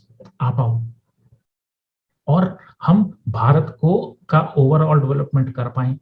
और अगर ऐसा नहीं हुआ तो ना ही किसी व्यक्ति विशेष का, ना ही किसी कम्युनिटी का, कुनबे का, ना ही किसी समाज का, ना ही किसी राज्य का, और ना ही किसी देश का विकास हो सकता है। ये असंभव सी बात है, ठीक है ना, ये असंभव सी बात है। हम जितना मर्जी शोर मचा लें लेकिन नहीं होगा। उसके बाद मैं क्या कहता हूँ, क्या लिखा है यहाँ पर, together we must contribute to our nation India. Bharat के विकास के लिए हम सबको अपना योगदान और सहयोग देना होगा। वहां लिखा हुआ है वी मस्ट, मतलब अब कोई चारा नहीं है, कल देंगे, परसों देंगे, 10 साल बाद देंगे, बिल्कुल नहीं। आज, अभी और इसी वक्त चाहिए। 2-2.5 साल से यही मैसेज दे रहा हूं, 14 साल से सेम बात बोल रहा हूं, और मेरे साथ लाखों लोग जो है इंतजार कर रहे हैं, जुड़े हुए हैं। जहां जहां पर हम पहुंच रहे हैं, अच्छा यार, ये जब छोटा सा बच्चा हुआ करता था, जब इसकी मूछ भी नहीं आई थी, तब ये ऐसी ऐसी बातें बोल रहा था, आज इसने उतार दिया। 5 स्टेटों के अंदर ये काम भी कर रहे हैं, इस तरीके से चीजें हो भी रही हैं। अच्छा, इसने तो अपना वादा पूरा कर दिया भाई। जो 10 साल पहले बोल गया था, जो 8 साल पहले बोल गया था, जो 6 साल पहले बोल गया था, जो 12-14 साल पहले बोल गया था, आज इसने उतार दिया। हम इसका सहयोग देंगे। और उसमें बुजुर्ग हैं। मैं कभी किसी नौसिखिए के साथ नहीं मिला, मैं जाके बुजुर्गों में बैठा हूँ। 2007 से मैं सिर्फ बुजुर्गों की संगति में बैठ रहा हूँ, और उन्होंने मुझे बहुत कुछ सिखाया, बहुत कुछ समझाया, बहुत कुछ बताया। और आज जब हम इस परियोजना को लेकर उन तक पहुंचते हैं तो हमें बहुत बहुत बहुत आशीर्वाद देते हैं कि यार तुम काम तो सही कर रहे हो, पता नहीं हमारे पास कितने दिन बचे हैं, लेकिन जितने हैं तुम्हारा सहयोग देंगे। ठीक यही काम प्लीज आप लोग भी करो, ठीक है। अच्छा मैसेज दो, साफ मैसेज दो, स्पष्ट मैसेज दो, ठीक है ना। नहीं तो अगर ये सारी चीजें ऑर्गेनाइज नहीं होंगी ना, तो चाहे हम 10 रुपए कमाएं, चाहे हम 10 करोड़ रुपए कमाएं, वो फुर्र करके उड़ जाएगा। क्योंकि बच्चों को संभालना नहीं आता, युवा को बचाना नहीं आता, बुजुर्गों को तो कोई पूछता ही नहीं है, और हम पैसा संभाल नहीं सकते। हम क्या सिखा रहे हैं, बच्चों को बचत करना सिखा रहे हैं, युवा को इस्तेमाल करना सिखा रहे हैं, बुजुर्गों से उन चीजों को मजबूती से उनको परखना सिखा रहे हैं, और जो हमारे अडल्ट हैं, जो हमारे घर चलाने वाली एग्जिस्टिंग जनरेशन है, उसको हम ये बता रहे हैं कि कैसे फाइनेंसेस को मैनेज करना है। ये सारे काम हम कर रहे हैं आपके लिए, आपके परिवार के लिए, आपके बच्चों के लिए। और हम चाहते हैं कि आपका ज्यादा से ज्यादा योगदान हमको मिले।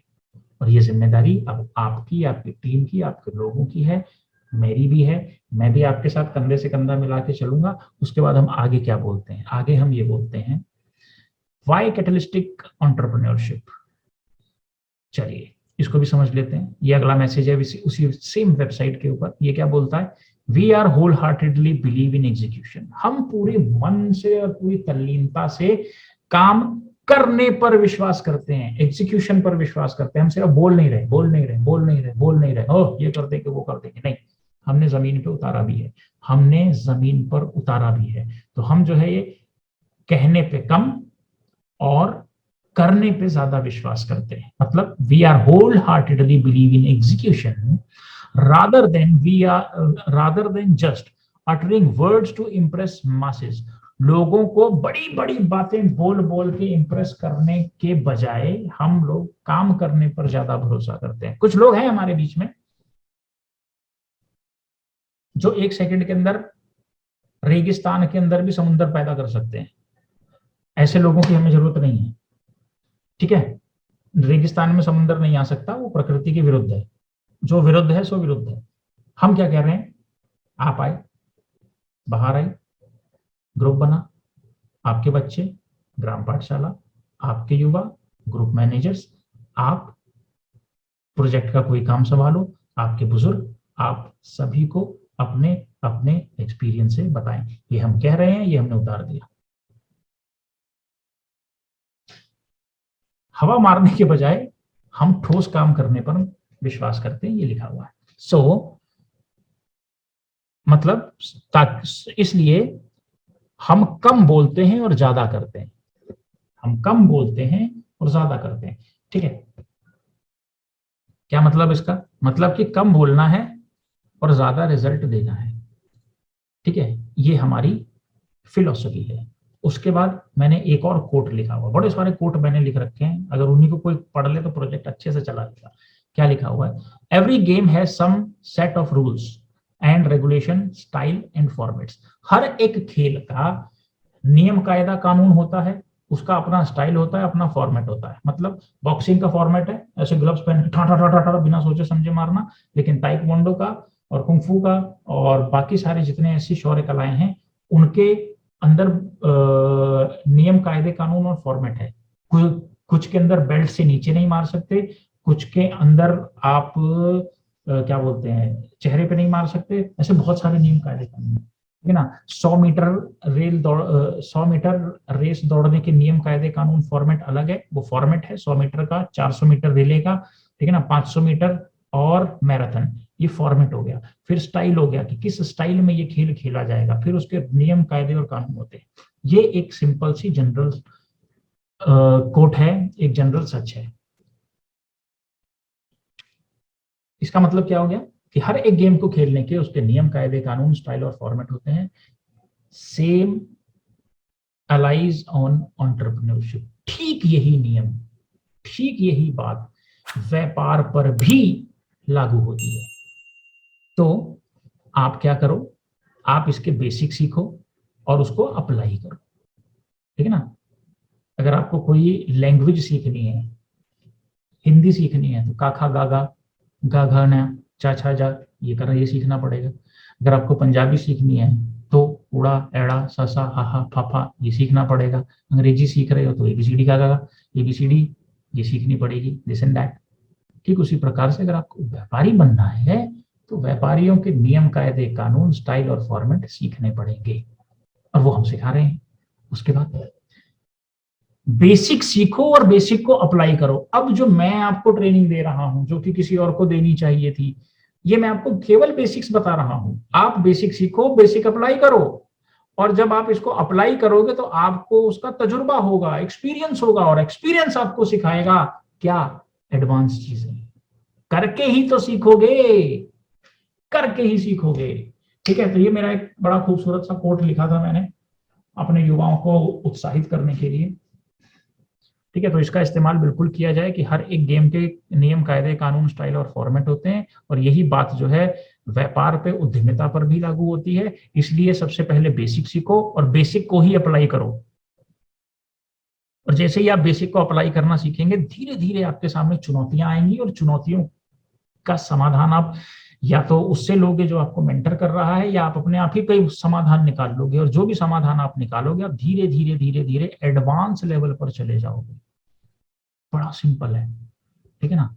चलिए, उसके बाद करना क्या है, आपको कुछ नहीं करना। ज्वाइन द लीग, मतलब आप इस मुहिम के साथ जुड़ो, आप एक उद्यमी बनिए, एक एंटरप्रेन्योर बनिए, एक बिजनेसमैन में तब्दील होइए। आप सीखो, सिखाओ, पैसा कमाओ, और दूसरों की जिंदगी को इम्पैक्ट भी करो, उसको बदलने की भी मुहिम पर आओ, मतलब देश मजबूत बनाओ। ठीक है भाई, इसी पर बात होती है, बाकी सब सब धूल मिट्टी धूमिल कर दिया। ठीक है ना, तो क्या है, learn teach earn and impact. सीखो, सिखाओ, पैसा कमाओ, दूसरों को कमाना सिखाओ, और देश की अर्थव्यवस्था को मजबूत बनाओ। उसके बाद अपना खुद का व्यापार चलाइए। हमारे प्रोजेक्ट का मकसद ये नहीं है कि हम ज्यादा से ज्यादा लोगों को अपने प्रोजेक्ट के एम्प्लॉयज बनाएं। हमारा मकसद ये है कि ज्यादा से ज्यादा लोगों को व्यापार करना सिखा के उन्हें व्यापार लगाने के लिए सहायता, मदद और प्रेरित किया जाए, ताकि वो एम्प्लॉयमेंट जनरेट कर सके, वो लोग खुद नौकरियां पैदा कर सकें। ठीक है, उसके बाद एक्सीलरेट इंडियन इकोनॉमी, भारतीय अर्थव्यवस्था को ऊपर ले जाने में अपना योगदान दीजिए, ताकि आपको पीढ़ियां याद रखें। ठीक है जी, ये सिंपल सा टूल है हमारी वेबसाइट, जिसके ऊपर की ये बिल्कुल मोटी मोटी बातें जो कि सबको पता होनी चाहिए वो बताई गई हैं। और यहीं पर जो है नीचे कुछ रिकॉग्निशंस हैं जिसमें मेरे कुछ तस्वीरें वगैरह होंगी। ठीक है, इसके बारे में मैं फिलहाल बात नहीं करूंगा, वो आप खुद ही देख लेना। ठीक है जी, तो ये है जी आज की आपकी ट्रेनिंग। और क्योंकि हमने इसको रिकॉर्ड कर लिया है, तो बहुत सारे लोग इससे बहुत सारी चीजें सीखेंगे भी। और यहाँ पर हमने एक गैलरी दे रखी है, ठीक है। फिर अगर आप गैलरी पे क्लिक करते हो तो आप जो है हमारे इंस्टाग्राम पेज पर पहुंच जाओगे, जहाँ पे आप सभी लोगों की हाजिरी मौजूद है, जो जो व्यक्ति जैसे जैसे अपना योगदान दे रहा है। वैसे वैसे उसकी यहाँ पे हाजिरी लग जाती है। ये कोई मेरा हमशक्ल है जो यहाँ पे गया था कोई अम्बाला ट्रेनिंग व्रेनिंग देने, ठीक है, तो ये मेरे जैसा कोई दिख रहा है इसमें, ठीक है, ये आपकी टीम है, ठीक है, और ये आपकी टीमें हैं, ठीक है, ये हमारी पाठशालाओं का जिक्र हो रहा है।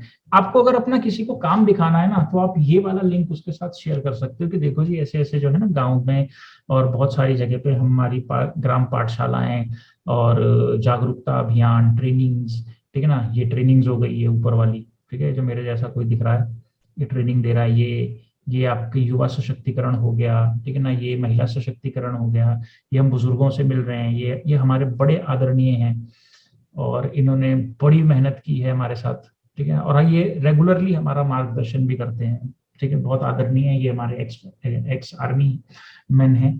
तो मैं कभी भी कहीं भी किसी भी उसमें होता हूँ तो मैं सबसे पहले अपने बड़े बुजुर्गों से सलाह लेता हूँ। तो ये जो जितनी भी उथल पुथल हमने देखी पीछे, हमने इनसे सलाह मांगी। दिल्ली में हमारे बड़े सारे बुजुर्ग हैं, हमारे मेंटर्स हैं, हमने उनसे सबसे सलाह मांगी। तो उसके बाद यही डिसाइड हुआ कि सर आप निकलिए और किसी किसी को सबको ट्रेन कीजिए खुद ही, और 2 4 10 15 20 दिन में सारी चीजें कंट्रोल में आ जाएंगी। तो हम उसी मुहिम पर हैं। और ये कोई आपका हम शक्ल दिख रहा है यहाँ पे, ठीक है, तो ऐसे ऐसे हमारे बड़े सारे लोग हैं जो लगे हुए हैं किसी ना किसी काम में, ठीक है जी। तो आज की ट्रेनिंग है ये, और मुझे उम्मीद है कि आपको बहुत सारी चीजों के बारे में और पता चला होगा। इसके अलावा मैंने आपको 2 वीडियोस भेजे हैं, ठीक है, उन वीडियोस को आप सभी के साथ शेयर कीजिए। और आपके डिस्ट्रिक्ट में अभी बहुत कुछ हमने काम करने हैं, ठीक है, तो उसकी आप लोग नींव रखो। कुछ लोगों के साथ हम आपकी टीम को कनेक्ट भी करेंगे ताकि आप सभी लोग मिलकर बहुत अच्छा जबरदस्त काम कर सको, ठीक है। बहुत अच्छा जिला है और वहाँ पे बहुत ज्यादा अपॉर्चुनिटीज हैं एग्रीकल्चर और बाकी चीजों को लेकर। तो एक बहुत बड़ी बेदारी वहां पर आ सकती है, बेदारी को इंग्लिश में रेवोल्यूशन कहते हैं, क्रांति कहते हैं, ठीक है, ऐसी आ सकती है। देखिए बड़ा क्लियर सा मैसेज है। आज मैं एक युवा हूं, मेरे पास 2 रास्ते हैं। मैं अपने परिवार का पेट सही तरीके से पालूं या मैं कोई अपराध करूं। जो अपराध है, हमारे शास्त्र हमें बहुत क्लियर कट बताते हैं कि अपराध करना बहुत आसान है और इससे मन को बड़ी संतुष्टि मिलती है। लेकिन उसी के उलट अगर हमें कोई अच्छा काम करना पड़े तो उसके अंदर ना बहुत दबाव आता है, ठीक है, बड़ी सारी अड़चने भी आती हैं, बहुत सारी परेशानियां भी आती हैं। लेकिन वो रास्ता जो सच्चाई का है, जो अच्छाई का है, जो ईमानदारी का है, मुश्किल जरूर है लेकिन बहुत सारी शांति आपको देता है और समाज में आपको एक ओहदा, एक मान सम्मान देता है। दूसरी तरफ अगर आप कोई गलत काम करते हो तो आपको अपमान होता है, आपके परिवार का अपमान होता है, आपके पुरखों की सारी मेहनत जो है वो बर्बाद हो जाती है। तो कहने का मतलब ये है कि आज के समय में हमें अपने सभी चीजों को, सारे रिसोर्सेज को ऑर्गेनाइज करना पड़ेगा। गवर्नमेंट की बहुत अच्छी अच्छी पॉलिसीज हैं बच्चों के लिए, युवाओं के लिए, महिलाओं के लिए, बुजुर्गों के लिए, शिक्षा से जुड़ी हुई, स्वास्थ्य से जुड़ी हुई, इंफ्रास्ट्रक्चर से जुड़ी हुई। लेकिन उन सारी सुविधाओं का फायदा लेने के लिए हम ऑर्गेनाइज नहीं। परियोजना देश के विकास में केवल इतना सा योगदान करना चाह रही है, कर भी रही है, कि हम इन सारी चीजों को ऑर्गेनाइज करते हैं। बस इससे ज्यादा भगवान बनने की जरूरत नहीं है, ठीक है, कि मैं ये कर दूंगा, वो कर दूंगा, वैसा कर दूंगा, वैसा कर दूंगा, मैं कर दूंगा, मैं से कुछ नहीं होता, ठीक है ना, मैं से कुछ नहीं होता। जो भी होता है हमसे होता है। जब तक हम इकट्ठे नहीं होंगे, जब तक हम ऑर्गेनाइज नहीं होंगे, तब तक बात नहीं बनेगी। बड़ा सुंदर दृष्टांत है, लिखा हुआ है कि अगर आंख कहे मैं शरीर की नहीं तो आंख का कोई मोल नहीं, कोई काम नहीं। हाथ कहे मैं शरीर का नहीं तो हाथ का कोई काम नहीं। पैर कहे मैं शरीर का नहीं तो पैर का कोई काम नहीं। अब इसका चित्रण कर लो, बहुत सुंदर।